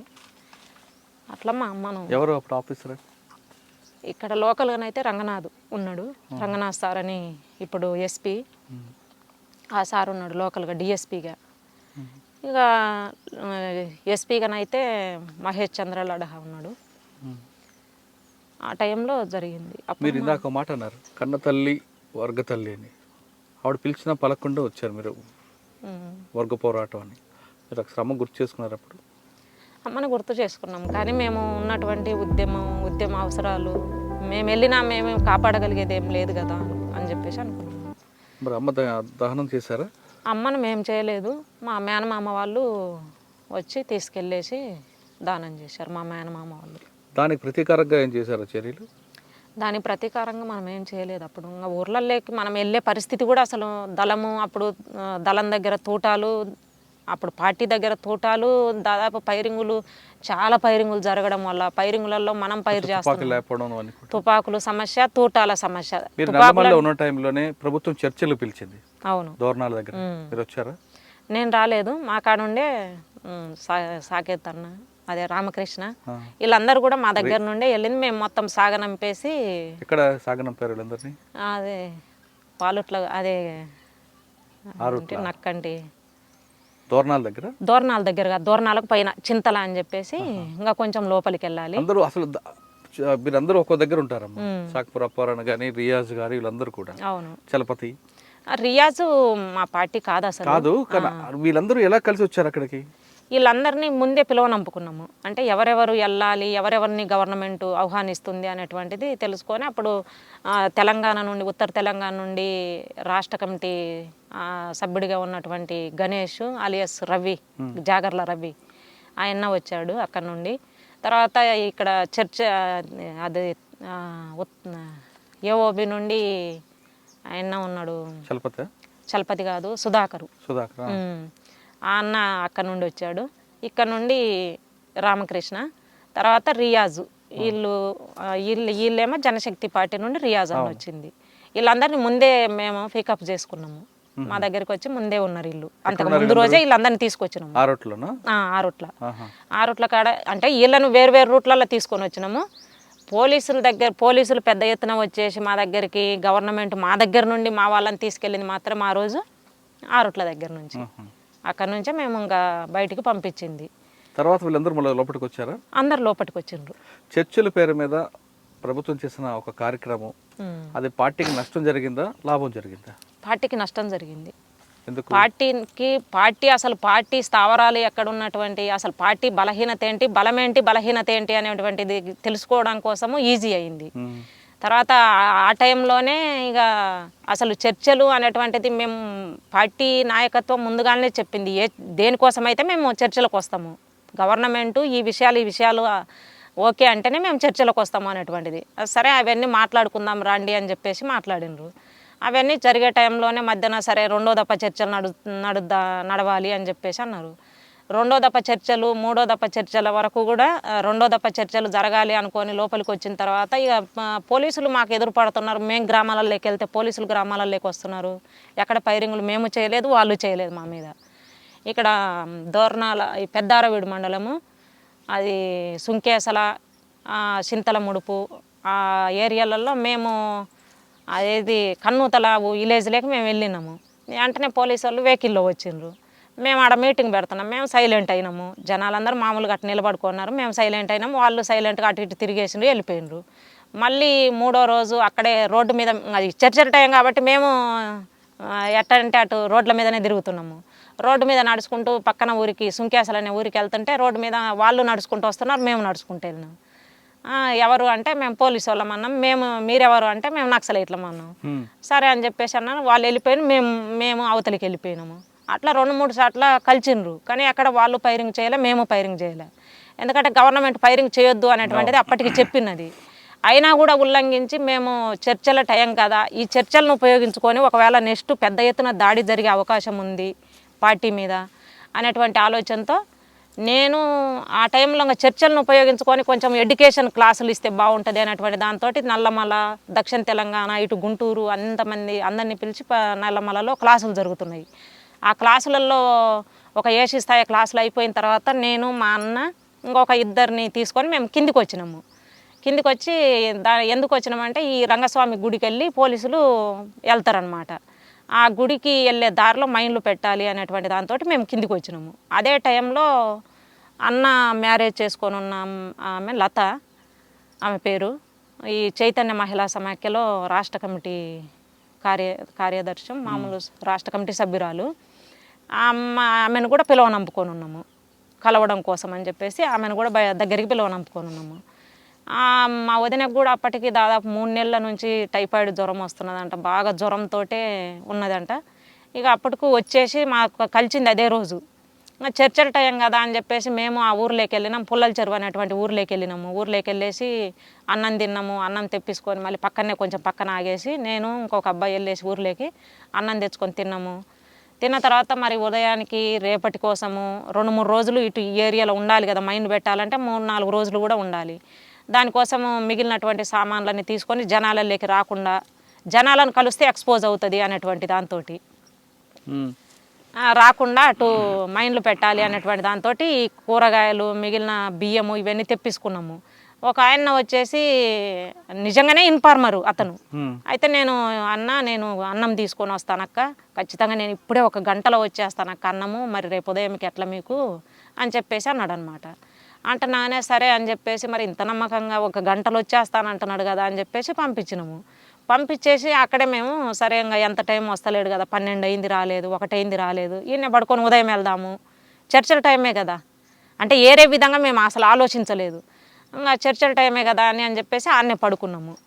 పడుకున్న వెంటనే ఇక తెల్లవారుజామున 4 గంటలకు కేక్ వేసిండు. ఏమన్నా అని చెప్పేసి అంటే అక్క అన్నం తీసుకొని వచ్చినాను అన్నాడు. సరే అన్న తీసుకొని రా అని చెప్పేసి అప్పుడు నేనే ఇక్కడ లోకల్ కమాండర్గా ఉన్నది. ఇక అన్న వాళ్ళు కొంచెం పక్కన ఉన్నారు. వెంటనే ఇంకా సరే రండి అన్న అని చెప్పేసి అంటే అన్న వచ్చిండు. అన్నము ఇచ్చేసి ఇంకా ఏదో చెప్తా ఉన్నాడు, వాళ్ళ సమస్య చెప్తా ఉన్నాడు. మా అన్న రైల్వే దాంట్లో జాబ్ చేస్తాడు, నా కొడుకు మొత్తము ఆస్తి అంతా వాడే తింటున్నాడు అక్క, మాకు ఎలాంటిది ఇస్తలేడు, అన్నీ ఏదో ఒకటి చేయాలి. ఆయన సమస్యలు చెప్తున్నాడు. ఎందుకు అంటే ఒక బ్యాచ్నేమో తీసుకొని వచ్చి ఆయన దగ్గర పక్కన పెట్టేసి వచ్చిండు. ఆల్రెడీ ఒక గెట్టు ఉంటుంది, గెట్టమ్మడి పక్కన పెట్టేసిండు.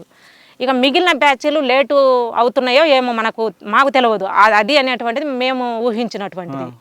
ఇంకా ఏదో ఒకటి చెప్పి లేట్ చేస్తున్నాడు. లేదన్నా మేము వెళ్ళాలి తొందరగా అని చెప్పేసి కొంతమందిని మిలీషియా వాళ్ళని పిలవనంపుకొని ఉన్నాం. మా ఊరు నుండి, మా ఊటూరు నుండి విజయ్ అని చెప్పేసి కొంతమందిని పిలవనంపుకొని ఉన్నాము. వాళ్ళను ఇవే చర్చలకు సంబంధించిన కరపత్రాలు ఇచ్చేసి వాళ్ళకి అంటే ఏ సమస్యల మీద అనేటువంటిది కరపత్రాలు తీసినాము. ఆ కరపత్రాలని వాళ్ళకి ఇచ్చేసి సరే అన్న మేము వెళ్ళాలి అని చెప్పేసి అన్నం అంతా మా దాంట్లో ఒక మూట కట్టుకున్నాము. నేను తుపాకి పక్కన పెట్టేసి అన్నం అంతా మూట కట్టేసిన, మేము వెళ్ళాలన్నా అని చెప్పేసి ఈ అబ్బాయిని పిలిచి మిలీషియా వాళ్ళని పిలిచి కరపత్రాలు ఇచ్చేసి వాళ్ళు వెళ్తున్నారు. కొంచెం తెల్లవారుతుంది, ఇంక అప్పుడు 5:30-5 అవుతుంది. ఇక వాళ్ళు ఆ అబ్బాయి అవతలికి కొంచెం ముందుకు వెళ్ళిన తర్వాత గేట్ ఇటు తిరిగిండు అనమాట. గెట్టుకెళ్ళి ఇటు అవతలికి పోవాలి. గెట్టు తిరుగుతున్నానే పోలీసులు అందరూ అన్నీ అంత ప్రౌన్ ప్రొజెక్షన్లో పడుకొని ఉన్నారు. గట్టి కేకలేసిండు, పద్మక్క పోలీసులు అని చెప్పేసి గట్టి కేకలేసిండు. ఇంకా కేకలేస్తున్నానే ఫైరింగ్ స్టార్ట్ అయింది. ఆల్రెడీ ఆ అబ్బాయి కేకలు వినిపించింది, ఫైరింగ్ స్టార్ట్ అయింది. ఇక ఈయన అక్కడే ఉన్నాడు. ఈయన వెంటనే అవతలికి దూకేసిండు. ఇక మేము మొత్తం అన్న వాళ్ళు కొంచెం పక్కన ఉన్నారు, లేపేసి వచ్చిన అన్న వాళ్ళని. ఇంకా మా వదినే ఉన్నది, మొన్న మాతోటి 2 ఉన్నారు. ఇంకా అదే ఇప్పుడు మా అమ్మతోటి చనిపోయినటువంటి సుధాకర్ అనే అబ్బాయి ఉన్నాడు మాతోటి. ఇంకొక అబ్బాయి మహేష్ అని చెప్పేసి ఆ అబ్బాయి కూడా ఏసీ నెంబరే. 5 మందిమి ఇంకా అక్కడ ఉన్నాము. వెంటనే ఇంకా ఫుల్ ఫైరింగ్ స్టార్ట్ అయింది. ఈ పక్క ఫైరింగ్ స్టార్ట్ అయింది, కొంచెం ఇటు పోదాం మొత్తము ప్లెయినే, ఎటు చూసినా ప్లెయినే, ఇంకా ఏం లేదు, చేన్లల్లో ఆగినాం మేము. ఇక ఇటు కొంచెం ముందుకు పోతున్నా అని అక్కడ నుండి ఒక బ్యాచ్ వస్తుంది. సరే కొంచెం కొండ ఉంటుంది తిప్పలాగా, ఇట్లా ఇటు వెళ్దామని చెప్పేసి అంటే ఆల్రెడీ పైన బ్యాచ్ ఉంది. మొత్తము చుట్టుముట్టిండ్రు కదా అని చెప్పేసి ఇంకా మొత్తం ఇచ్చిన్నమైనము. ఒకసారి లేము మేము, ఆల్రెడీ పడుకోవడమే, కొంచెం అన్న వదిన కొంచెం పక్కన పడుకున్నారు, మేము ఇట్లున్నాము. ఈ ఫైరింగ్ స్టార్ట్ అవుతున్నానే ఇంకా ఎవరు ఎటు పోయినరు అనేటువంటిది కూడా ఇంకా అర్థం కాలేదు. వదిన అన్న నేను ముగ్గురం మళ్ళీ కొంచెం దూరంలో కలిసినాము. కలిసిన తర్వాత మళ్ళీ అక్కడ బ్యాచ్ ఇటు నుండి ఫైరింగ్ స్టార్ట్ చేసేసరికి మళ్ళీ ఇటు సైడ్కు తిరిగి ఇట్లా పోయే టైంలో అక్కడ ఈ ఇంకుడు గుంతలు, ఈ కొండలమ్మడి ఇంకుడు గుంతల కోసం తీసినారు జేసీపీలతో పెద్ద ఎత్తున. ఆ గుంతల దగ్గర ఎటు అప్పటికే ఆల్రెడీ మా వదిన పేషెంటు లత, ఇక నేను రాలేను వెళ్ళండి అని చెప్పేసి అంటుంది. రావాలి అని చెప్పేసి కొంత దూరం లాక్కపోయినాము, అయినా ఇంకా నేను రాలేనని చెప్పేసి వదిన మీరు వెళ్ళిపోండి అని చెప్పేసి చెప్పిందనమాట.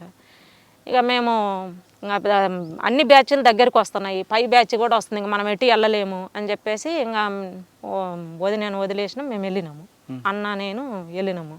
అన్ననేమో ముందే మాకంటే ముందే ఎటో ఇంకొక వైపు వెళ్ళినాడు, మా సైడ్ లేడు. ఇక దాటేసి పోయిన తర్వాత ఇక వదిన రాలేదన్నా అని చెప్పి వాకి టాకీలు ఉన్నాయి మా దగ్గర. అట్లా నేను ఒకవైపు అయినా ఒక్కొక్కరం ఒకవైపు, నలుగురం 4 వైపులు అయిపోయినాము. మా వదిన మాత్రం రాలేక అక్కడే ఆగిపోయింది. ఈమె దగ్గర 303 తుపాకు ఉన్నది, తూటాలు ఉన్నాయి. ఆమె దగ్గర ఉన్న తూటాలు అయిపోయేంత వరకు కూడా ఫైర్ చేస్తూనే ఉంది ఈమె. ఆ తూటాలు అయిపోయేంత వరకు కూడా ఆమె దగ్గరికి వెళ్ళలేదు. పక్కన ఉన్నటువంటి ఆ రోజు చేన్లల్లో కాపలా పడుకున్నటువంటి జనాలందరూ మళ్ళీ తెల్లవారుజామున వచ్చిండ్రు. తెల్లారేంత వరకు కూడా ఈమె దగ్గరికి వెళ్ళలేదు.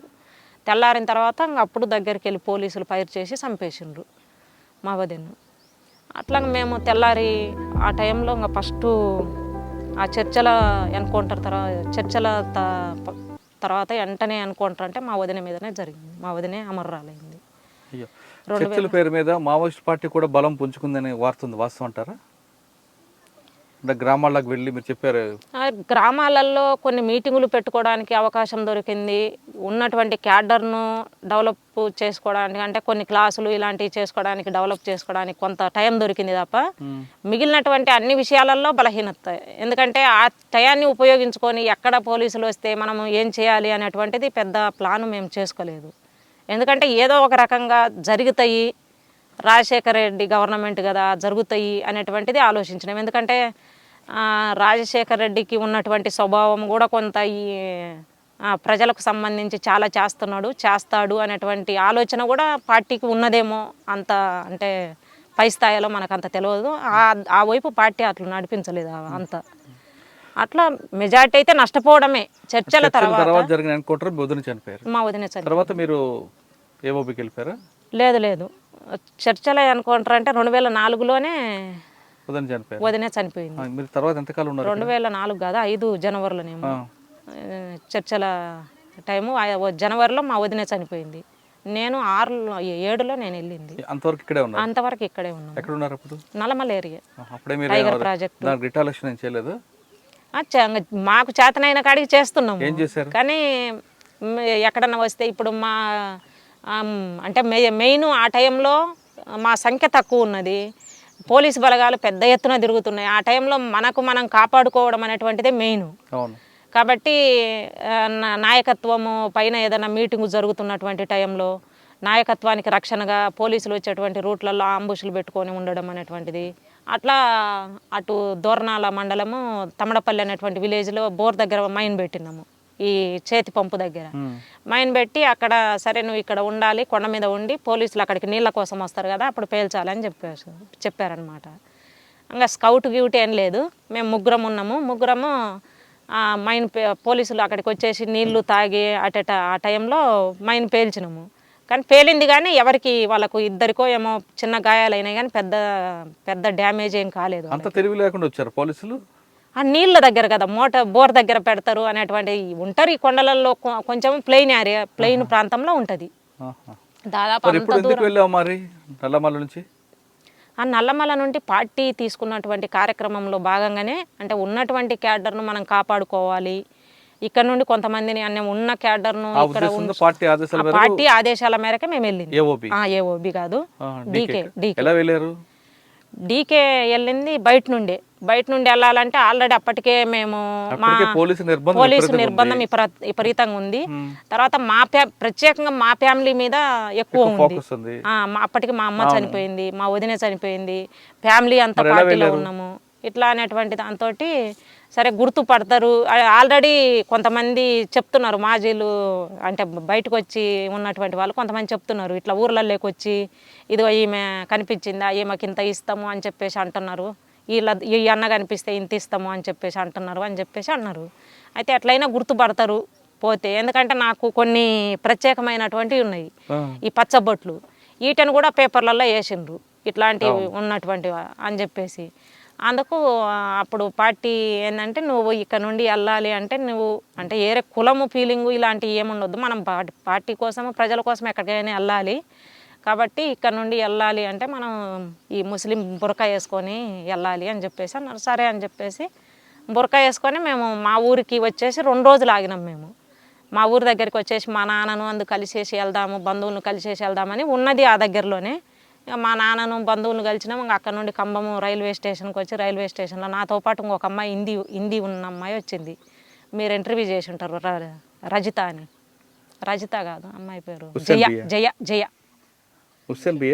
ఉషాన్ బి జయనేమో అలియాస్ నల్గొండ. ఆ అమ్మాయిని పంపించారు నాతో పాటు. ఇక మేమిద్దరం హిందీ అంటే మమ్మల్ని పంపించింది రాయ్పూర్ పంపించారనమాట. అక్కడ హిందీ రాదు, నాకు హిందీ రాదు, ఆ అమ్మాయి అయితే హిందీ మాట్లాడుతుంది కదా అని చెప్పేసి పంపించారు. ఇక్కడ నుండి పంపిస్తున్నాక ఈడ స్టార్టింగ్లోనే చెప్పారనమాట, నువ్వు మూగి అమ్మాయిలాగా ఉండాలి, ఎందుకంటే నీవు వాళ్ళు ఒకవేళ డౌట్ పడి నేను ఇది చేస్తే నీకు బురకేసుకుంటువి, భాష రాదాయా, మరి నువ్వేం మాట్లాడినా ఇబ్బంది అవుతుంది, అందుకని నువ్వు హిందీలో మాట్లాడొద్దు, మూగి అమ్మాయి అని చెప్పిద్ది ఈ అమ్మాయి అని చెప్పిర్రు. మేము రైల్వే స్టేషన్లో దిగడమే, మా ఊరు నుండి వచ్చేటువంటి ఆ రోడ్డు మీద దిగినాము, ఆ రోడ్డు మీద నుండి ఆడికి నడుచుకుంటూ పోవాలి. ఆడొచ్చి దిగేసి ఆటో అబ్బాయి నేను ఇంకా రానక్క అన్నాడు. సరే అని చెప్పేసి ఆ అబ్బాయిని దింపేసి వెళ్ళిపోయినాము. అయితే మమ్మల్ని ఆడ దింపింది ఈయన పక్కన గేట్ మ్యాన్ ఉంటుంది. ఆ గేట్ మ్యాన్ మమ్మల్ని ఎంత పరిశీలిస్తున్నాడని మేము పరిశీలించలేదు, మమ్మల్ని పరిశీలిస్తున్నాడు, ఏం మాట్లాడుతున్నారు ఏంటి అనేటువంటిది. అప్పటిదాకా నేను మాట్లాడుతూనే ఉన్నా. ఈయన్న మళ్ళీ అక్కడికి వచ్చాడనమాట. ఆయన డ్యూటీ అయిపోయింది, వేరే వాళ్ళు డ్యూటీకి వచ్చిండ్రు, ఆయన అక్కడికి వచ్చిండు. వచ్చి ఎక్కడికి వెళ్ళాలి మీరు అన్నాడు. అంటే మేము రాయచూరు వెళ్ళాలి అన్నాము అని ఈ అమ్మాయి చెప్పింది. అంటే ఈ అమ్మాయి ఎవరు, మీది అసలు ఏ ఊరు అన్నది. మాది గన్నెపల్లె అన్నాము. గన్నెపల్లె సర్పంచ్ ఉంటాడు అక్కడ ముస్లిం అతను, ఆయన పేరు చెప్పినాము. వాళ్ళ కూతుర్లము అన్నాను. ఆయన కూతుర్లే లేరు కదా అన్నాడు. నిజంగా ఆయన కూతుర్లు ఉన్నారో లేదో కూడా మాకు తెలియదు, ఆయన పిల్లలు లేరు అని చెప్పేసి, అంటే వీళ్ళు జనాలకి ఇవన్నీ తెలిసిద్దా అని మేము అనుకున్నాము. అట్లా చెప్తున్నాయని ఆయనకు లేరు కదా అన్నాడు. ఏమి ఇంత ఎందుకు అమ్మాయి కొంచెం కంగారు అవుతుంది, మరి ఇప్పటిదాకా ఈ అమ్మాయి మాట్లాడింది కదా ఇప్పుడు మూగిది అంటున్నావు అని చెప్పేసి అన్నాడు. అంటే లేదన్నా అమ్మాయికి అసలు మాటలు రావు, మా అక్కనే మా బావకు అక్కడ యాక్సిడెంట్ అయ్యింటే మేము వెళ్తున్నాం అర్జెంటుగా అని చెప్పేసి చెప్పింది. ఆయన ఇంటలేడు, పోలీసులకు ఫోన్ చేస్తానన్నాడు.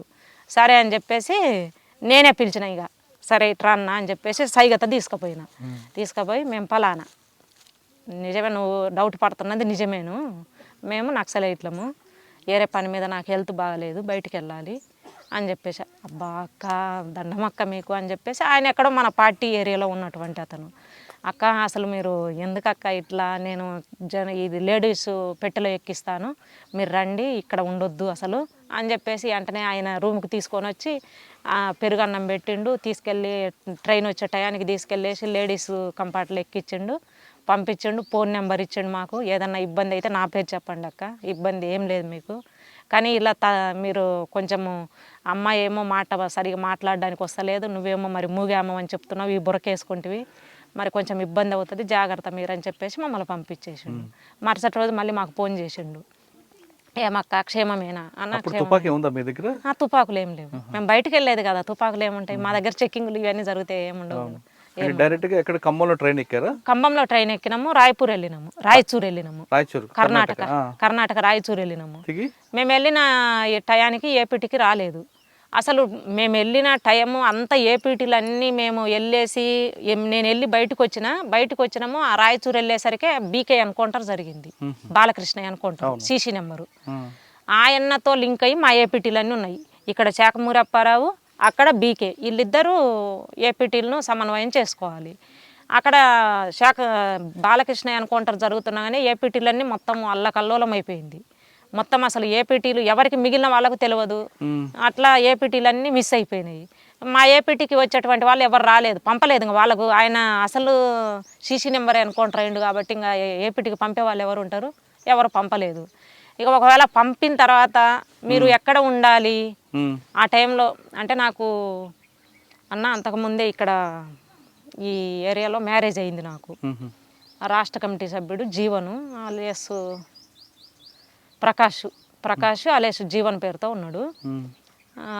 ఇట నల్లమల్ల ఈ టైగర్ ప్రాజెక్టు దళ కమాండర్గా ఉన్నాడు మా మ్యారేజ్ అయినప్పుడు. తర్వాత డీవీసీ నెంబర్ అయింది, తర్వాత హెచ్జెడిసి నెంబరు.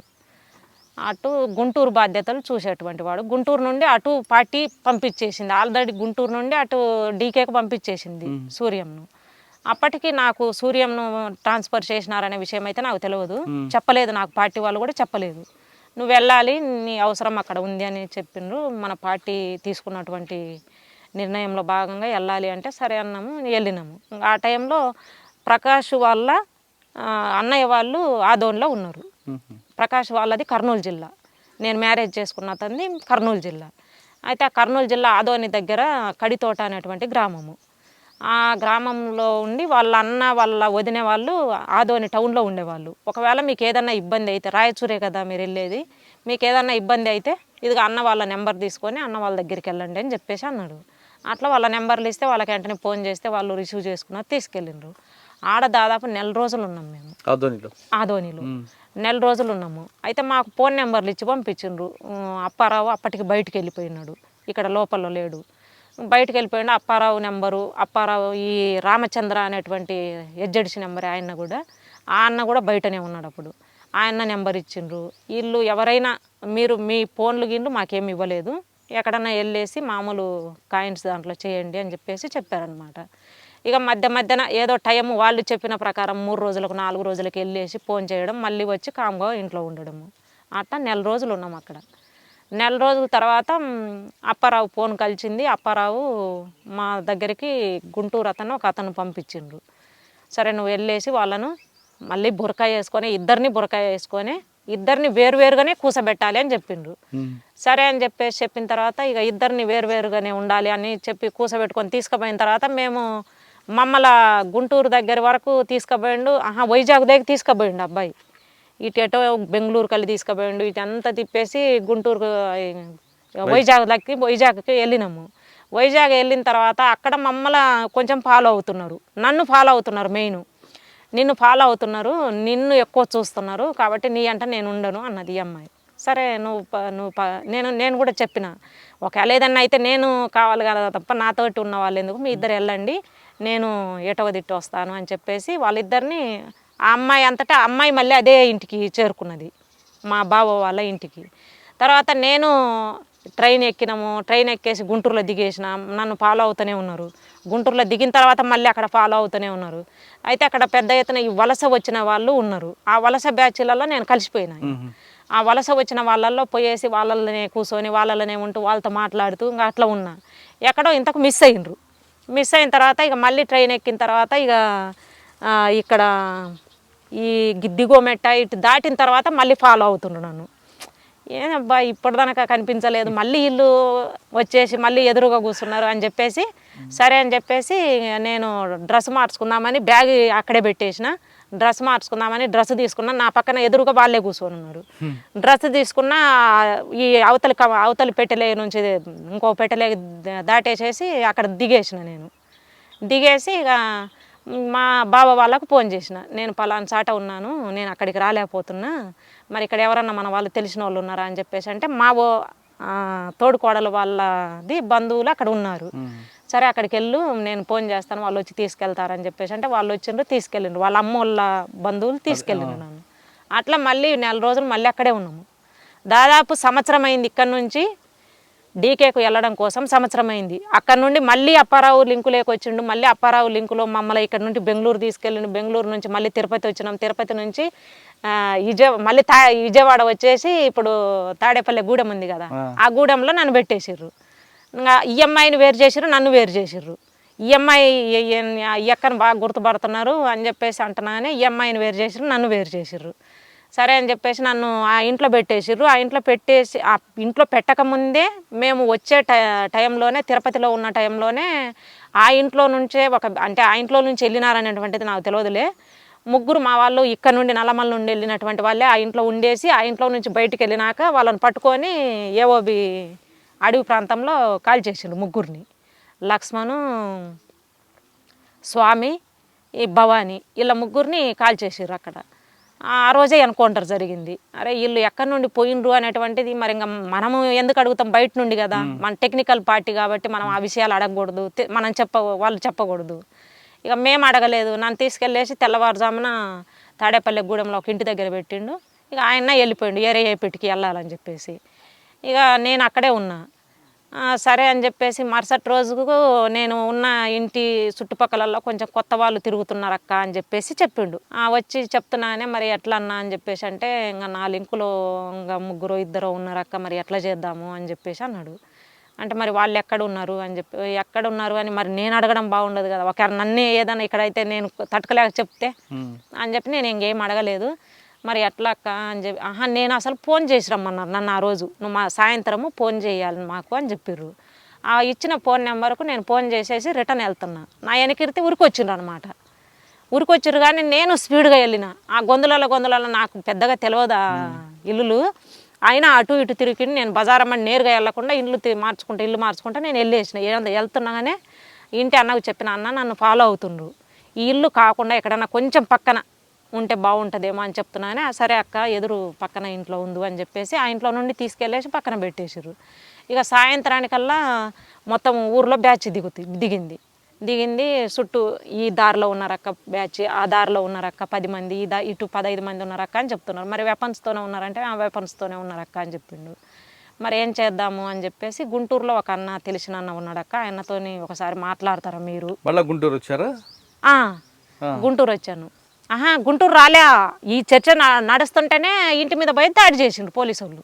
నేనున్న ఆ ఇన్న వాళ్ళ ఇంటి మీద పోయి దాడి చేసారు. అయితే ఆ ఇంట్లో కాకుండా నేను పక్కింట్లో ఉన్నా కదా, ఆ ఎక్కను కొట్టేసరికి ఇంటి ఎక్కను కొట్టేసరికి ఆ ఎక్క నేనున్న ఇంట్లోకి తీసుకొని వచ్చింది. అయితే ఆ ఇంట్లో 2 వాకిన్లు ఉంటాయి, ఇటు ముందు ఉంటుంది వెనక ఉంటుంది. అక్క వచ్చి ఫస్టే పోలీసులు ఉన్నారు అనేటువంటిది ఒక చర్చ నడుస్తుంది కదా, కాబట్టి కొంచెం వాళ్ళు పిలుస్తున్నాగానే ఆ కటన్ నుండి చూస్తున్నాగానే వెపన్స్ పోలీసులు కనిపించిండ్రు. సరే డోరు నేను ఇంకా తీయలేదు, డోర్ అట్లా ఓపెన్ చేసినా చేయలేదు కూడా నాకు గుర్తులేదు. అంతా వెనక నుండి దూకేసిన, వెనక నుండి వాకిలు దాటేసి ప్రహారీ గోడ ఉంటుంది, ప్రహారీ గోడ దూకేసి ఆ చెరుకు తోటలు ఉంటాయి ఊరి బయట, ఆ తోటలలోకి వెళ్ళేసి తప్పుకున్నా. పైరు చేసిర్రు, ఇక ఎంటబడ్డారు కొంత దూరము. ఇంకా నేను ఒకవైపు వెళ్ళిపోయినా, ఆయన ఒకవైపు వెళ్ళిపోయిండు. ఇంకా చీకటి పడుతుంది, మరి ఎట్లా చేయాలి, ఎక్కడ ఏమి తెలియదు, అసలు ఈ టౌన్లో మనకి ఏమీ తెలియదు. అయితే ఏం తెలియకపోయినా ఎవరో ఒకళ్ళ దగ్గరికి వెళ్ళేసి, ఎందుకంటే అప్పుడు పెద్ద ఎత్తున ఈ వైచర్లోపల్లె ఘటన జరిగినది, తర్వాత అక్కడ వడ్లరామాపురము, తర్వాత అక్కడ సున్నిపెంట ఘటన జరిగి ఎక్కడ కూడా ఎస్సీలలో ఇదిగో ఫలాని మావోయిస్టు పార్టీ అంటే ఓన్ చేసుకున్నటువంటి పరిస్థితి ఆ టైంలో ఉన్నది. కాబట్టి ఎవరినైనా ఎక్కడికైనా వెళ్ళేసి ఫలానా అని చెప్పేసి ఇట్లా అని చెప్పేసి వాళ్ళ పరిస్థితిని బట్టి మనకు అర్థమవుతుంది వాళ్ళు ఎలాంటి వాళ్ళు అనేటువంటిది. వాళ్ళని చూస్తేనే అర్థం చేసుకోగలుగుతాం మేము. కాబట్టి ఇంకా వాళ్ళని చూసి మనం చెప్పి అట్లా వెళ్ళిపోవచ్చులే అని చెప్పేసి రోడ్డు ఎక్కిన చిన్నగా, అంటే మెటల్ రోడ్డు లాంటిది, ఊర్లో చేన్లలో నుండి మెయిన్ రోడ్డుకి వెళ్ళేటువంటిది. రోడ్డు ఎక్కుతున్నాగానే ఆయన చిన్నగా వచ్చేసి రోడ్డు తొంగబడి చూస్తున్నాడు ఎవరన్నా ఉన్నారా లేరా అని చెప్పేసి. అన్న మీరెవరు అని చెప్పేసి అంటే, అక్క నువ్వు ఇక్కడే ఉన్నావు రాక్క అని చెప్పేసి అన్నాడు.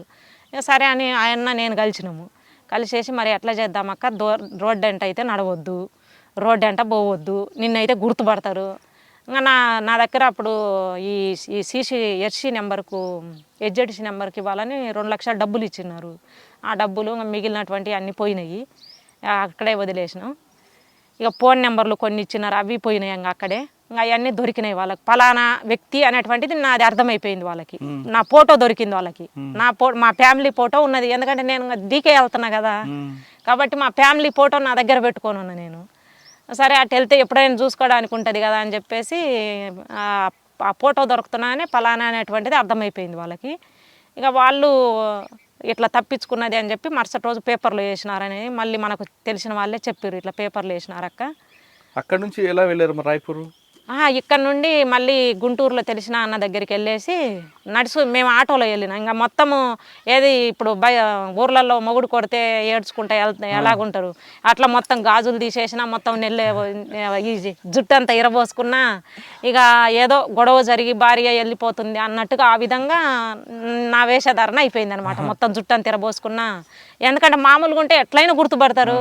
ఇక మొత్తం చీర ఇట్ట ముసుగు గప్పు వేసుకున్నా, ఇంకా అట్లా వేసి ఆనుంటే ఆటో ఎక్కేసి ఆయన నేను ఇద్దరము గుంటూరు మంగళగిరి వెళ్ళినాము. మంగళగిరిలో ఒక ఆయనను కూడా చాలామంది ఇంతకుముందు పోలీసులు అరెస్ట్ చేసిర్రు, కొట్టిర్రు. కిరోషన్ అమ్ముతాడు, ఆయన పేరు ఏదో ఉంది, కొండయ్య. ఆయన దగ్గరికి వెళ్ళి ఆయన దగ్గర ఆయన ఏం ఉంచుకోలేదు. లేదు నీది మొత్తం పేపర్లలో వచ్చేసింది, పలానా అడ్రస్ అసలు పచ్చబొట్టుతో సహా వచ్చేసింది, ఏమైనా పట్టుకుంటే 5 లక్షలు ఇస్తామని చెప్పేసి ఎక్కడ పట్టిన పేపర్లలో వేసిర్రు. అదిగో పోయి రైల్వే స్టేషన్లో కూడా చూడిపో, నేను ఎక్కడ పెట్టాను, ఎక్కడన్నా నాకు తెలిసిన వాళ్ళకు అక్కడ ఉండమంటే నేను అట్లా ఉంచుతా కానీ నాకు ఎక్కడైతే వద్దక్క అన్నాడు.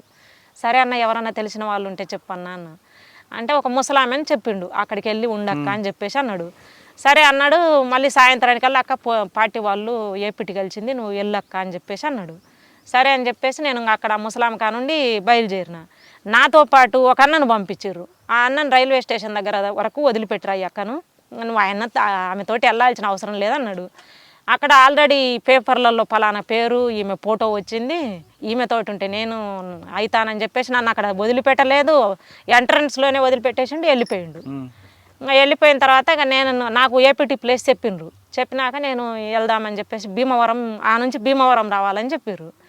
భీమవరం రావాలంటే మరి ఎట్లా రావాలి ఏంటి అని చెప్పేసి ఇక అసలు కనీసం పార్టీ వాళ్ళ లింకు వాళ్ళతోటి మనం మాట్లాడితే అసలు ఎట్లా రావాలి ఏంటి, మరి మొనర్దనక బురకనే ఇవేనే అవేనే మరి ఆల్రెడీ దాడి జరిగా, మరి ఇప్పుడు రాండి అని ఏపీటీ పెడితే మరి ఎట్లా, ఇట్లా పోవడం కరెక్ట్ కాదు అని చెప్పేసి మళ్ళీ రిటర్న్ వచ్చేసి నేను రిటర్న్ వచ్చి ఆ ముసలామ కాడ ఉండి పార్టీ వాళ్ళ నెంబరే నాకు ఇవ్వన్నా నేను మాట్లాడతాను అని చెప్పేసి నెంబర్ తీసుకున్నా.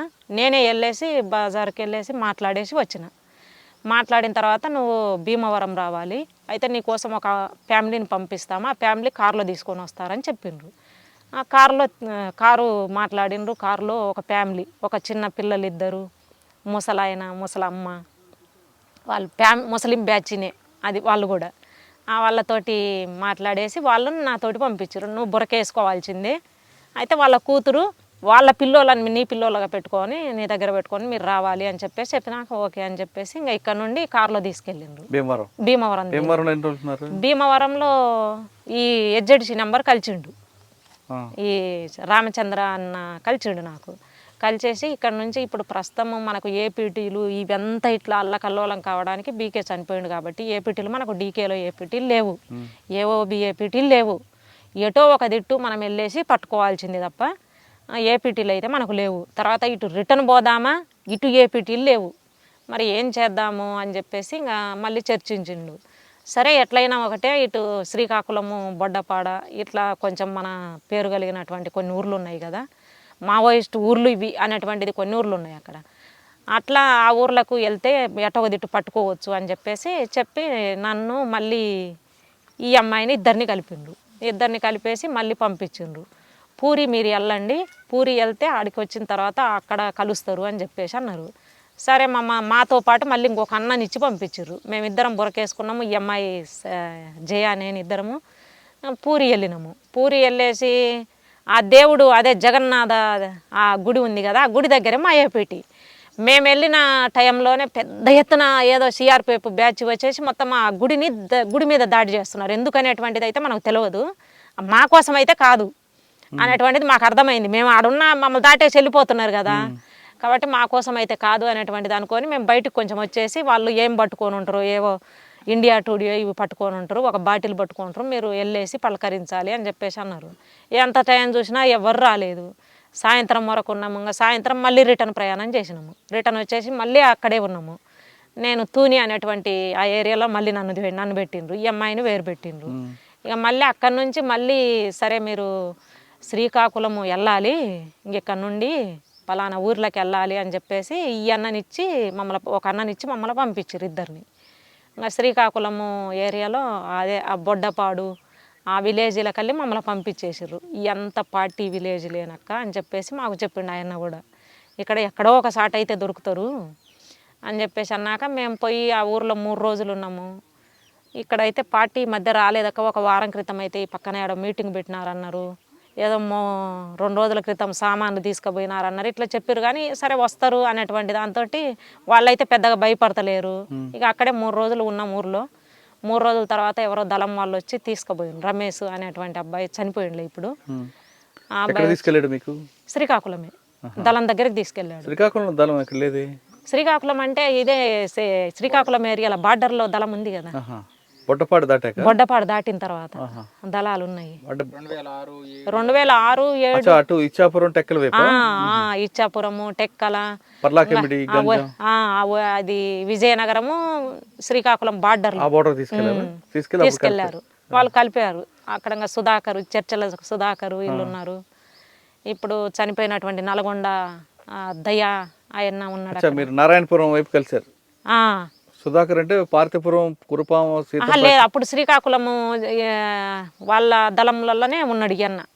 అప్పుడు జెడ్సీ నెంబరు కాబట్టి అక్కడ మీరు కలిసారు పార్టీ అక్కడ కలిసినాము. కలిసిన తర్వాత లోపలికి వెళ్ళారు. అలా ఇంకా ఆదలంతో పాటే దాదాపు 2 నెలలు 3 నెలల దాకా ఉన్నాను. అన్న ఎప్పుడు కలిసారు మీకు? అన్న 2008లో. మీరు 2007లో వెళ్ళారు? 7లో వెళ్ళిన నేను. 7లో కాదు, 8 అయింది. 7 లాస్ట్ ఎండింగ్ అయింది. 7 అంటే సెప్టెంబర్ అక్టోబర్లో నేను ఇంకా లోపలికి వెళ్ళింది. అన్నప్పుడు 2008లో కలిసారు. 8లో మాకు కలిసి. శ్యామ్ ఎప్పుడు చనిపోయారు? సూర్యము 2010 చనిపోయింది. సూర్యము అసలు దళం లేక వచ్చినాడనే, అక్కడికి వస్తాడు అనేటువంటి నాకేం తెలియదు. వచ్చినాక నేను పోయిన తర్వాత చెప్పిండ్రు వాళ్ళు, నీవు ఇక్కడికి వచ్చింది ఇక్కడ ఈ దళంలో ఉండడం కోసం కాదు పద్మ, పేరేం పెట్టుకుంటావు అంటే సరే మీరే పెట్టండి అని చెప్పినాం. అప్పటికి ఇక్కడ సుగునక్క అని చెప్పేసి ఒక అక్క చనిపోయినది, ఈ కౌముది సుగునక్క, అదే శాఖమూరి అప్పారావు వాళ్ళ సహచరి సుగునక్క అని చెప్పేసి ఆమె పేరు అని చెప్పేసి పెట్టిర్రు అనమాట. సరే సుగుణ అనే పేరు పెట్టుకోండి అని చెప్పేసి సుగుణ అనే పేరు పెట్టిర్రు. వెళ్ళిన తర్వాత మళ్ళీ 4 నెలలకు సూర్యం కలిసిండు నాకు. సూర్య ఇక్కడ జీవన్ అనే పేరు ఉన్నది, అక్కడ సూర్యం అనే పేరు పెట్టుకొని ఉన్నాడు. కలిసిండు. అప్పుడు చెప్పారనమాట, సీసీ నెంబర్లు కలిసిండ్రు. ఈ డేవిజీ దాదని అన్న కలిసిండు, తర్వాత జంపన్న కలిసిండు, ఈ స్తంభాల కేశవరావు ఆయన కలిసిండ్రు. వీళ్ళందరూ కలిసిండ్రు. కలిసిన తర్వాత చెప్పారనమాట, అసలు నిన్న అక్కడ నుండి ఇక్కడికి తీసుకొచ్చింది కంపెనీ కోసము, సిఆర్సి అనేటువంటి కంపెనీ ఏర్పాటు చేస్తున్నాం కొత్తగా మనము. సిఆర్సి కంపెనీ అంటే ఈ 4 రాష్ట్రాల పరిధిలో తిరగాలి ఈ కంపెనీ అనేటువంటి దాంతో ఫస్ట్ కంపెనీ ఏర్పాటు చేస్తున్నాము. మెయిన్ అయితే AOB, DK border, DK, NT ఎంత తిరగాలి అని చెప్పేసి సిఆర్సి కంపెనీ ఏర్పాటు చేసిండ్రు. అప్పుడు సిఆర్సి కంపెనీలో అటు డీకే నుండి మెజార్టీ వాళ్ళంతా డీకే నుండే ఒక ఆయన సీతు అనే అన్నను కూడా అక్కడ నుండి ప్లాటూన్ కమాండర్ ఒక అన్నను తీసుకొచ్చారు. నువ్వు ఇక్కడ ప్లాటూన్ కమాండర్గా ఉండాలి, ఇక్కడ ఈ కంపెనీలో ఒక ప్లాటూన్ కమాండర్గా ఉండాలి అని చెప్పారు. అక్కడ ఎంతకాలం పనిచేశారు? ఇంకా కంపెనీ ఏర్పడిన తర్వాత ఇక సరే ఈ ఫస్ట్ కంపెనీ ఏర్పడినది కదా, మన కంపెనీ ఏర్పాటుతో పాటే మన కంపెనీ ఏర్పడి కంపెనీకి అవసరానికి తగ్గట్టు వెపన్స్ కావాలి అంటే మనం దాడి చేయాలి, రైడ్ చేయాలి అని చెప్పేసి వర్ష వెళ్ళినాము. ఇక్కడ నుండి నడుచుకుంటూ వర్ష వెళ్ళినాము. వర్ష దాదాపు 3 నెలలు నడిచినాము.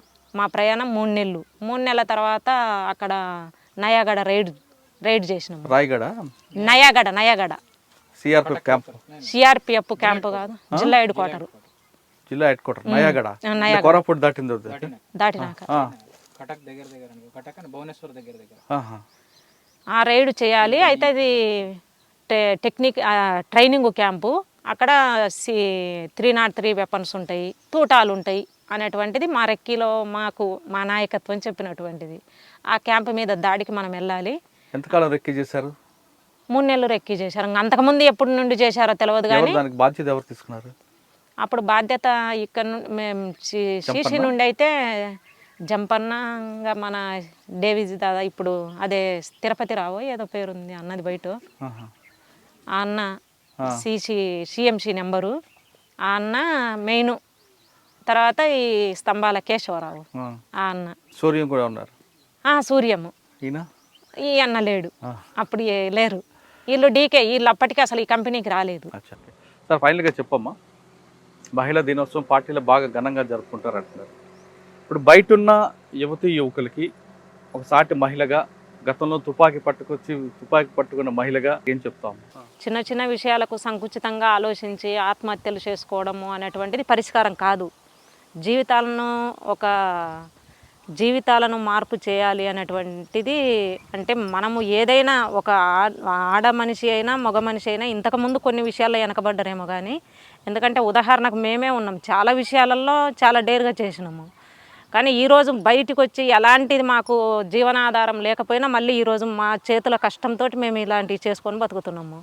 కాబట్టి ఒక ఆడ మనిషి అయినా ఎవరైనా శక్తితోటి చేసుకొని ఏమన్నా సాధించుకోవాల్సినవి ఉంటే గవర్నమెంట్తోని ఇది చేసి సాధించుకొని చేయాలి తప్ప సావు అనేటువంటిది పరిష్కారం కాదు. సావు అనేటువంటిది నువ్వు చనిపోతావు, మరి మిగిలినటువంటి మహిళకు ఆదర్శంగా ఏముండాలి? వాళ్ళకి ఇచ్చేటువంటిది ఏమిటిది? నువ్వు సావు పరిష్కారం కాదు కదా, సావు మిగిలిన వాళ్ళకు పరిష్కారం ఏం చూపించదు కదా. కాబట్టి ప్రతి ఒక్కళ్ళు ఆ విషయాలను తెలుసుకోవాలి, దాన్ని ముందుకు పోవాలి తప్ప ప్రతి ఒక్క ఆత్మహత్య అనేది ఆత్మహత్య అనేటువంటిది పరిష్కారం కాదు.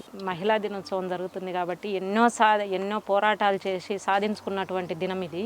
కాబట్టి సాధించే టైంలో చనిపోయినటువంటి మహిళలు కొంతమంది స్ఫూర్తిగా తీసుకొని ప్రతి మహిళ అలాంటి చేసి సాధించాలి తప్ప ఆత్మహత్యలు అనేటువంటి పరిష్కారం కాదు. ప్రతి ఒక్క మహిళకు శుభాకాంక్షలు. కుటుంబం మొత్తం అడుగుకి వెళ్ళారు. కేవలం ప్రజల కోసం వెళ్ళారు తప్ప వాళ్ళు వ్యక్తిగతంగా సంపాదన కోసం స్వార్థం కోసం వెళ్ళలేదు. లోపలికి వెళ్ళిన తర్వాత తల్లిని వదిలిని కట్టుకున్న భర్తని కూడా కోల్పోయారు. అయినా మనోధైర్యం కోల్పోకుండా ఆమె ఖచ్చితంగా మరొక పెళ్లి చేసుకొని సాధారణ జీవితం గడుపుదామంటూ బయటకు వచ్చి ఆమె ఈరోజు మైనుతో కలిసి కుటుంబం అంతా మైనుతో పాటు అన్న చెల్లెలు అందరూ కలిపి ఆ 8 మంది ఒక మామిడి తోట, ఒక బత్తాయి తోటని రకరకాల కార్యక్రమాలు చేపట్టారు. మహిళ తలుచుకుంటే సాధించలేనిది ఏదీ లేదు అంటూ అని చెప్పడానికి బెస్ట్ ఎగ్జాంపుల్ పద్మక్క చేస్తున్న కార్యక్రమం 10 మంది మహిళలకి ఆదర్శంగా ఉండాలని కోరుకుందాం. ఆమె చెప్తున్నట్లుగా ప్రతి మనిషికి ఒక కష్టం ఉంటుంది, ఒక సుఖం ఉంటుంది. కష్టం వచ్చిన వెంటనే ఆత్మహత్య పరిష్కారం కాదు అంటూ ఆమె తనకున్న అనుభవాలన్నీ చెప్పారు. ఇది ఈ వారం పద్మక్కతో పాటు మైను యొక్క మాజీ నక్సలైట్ యొక్క ఎక్స్క్లూజివ్ ఇంటర్వ్యూ. వచ్చే వారం మరో గెస్ట్లో మళ్ళీ కలుద్దాం. అంతవరకు నమస్తే. థ్యాంక్ యూ అన్న. Thank you. ముందుగా నీకు కూడా మహిళా దిన శుభాకాంక్షలు. Thank you.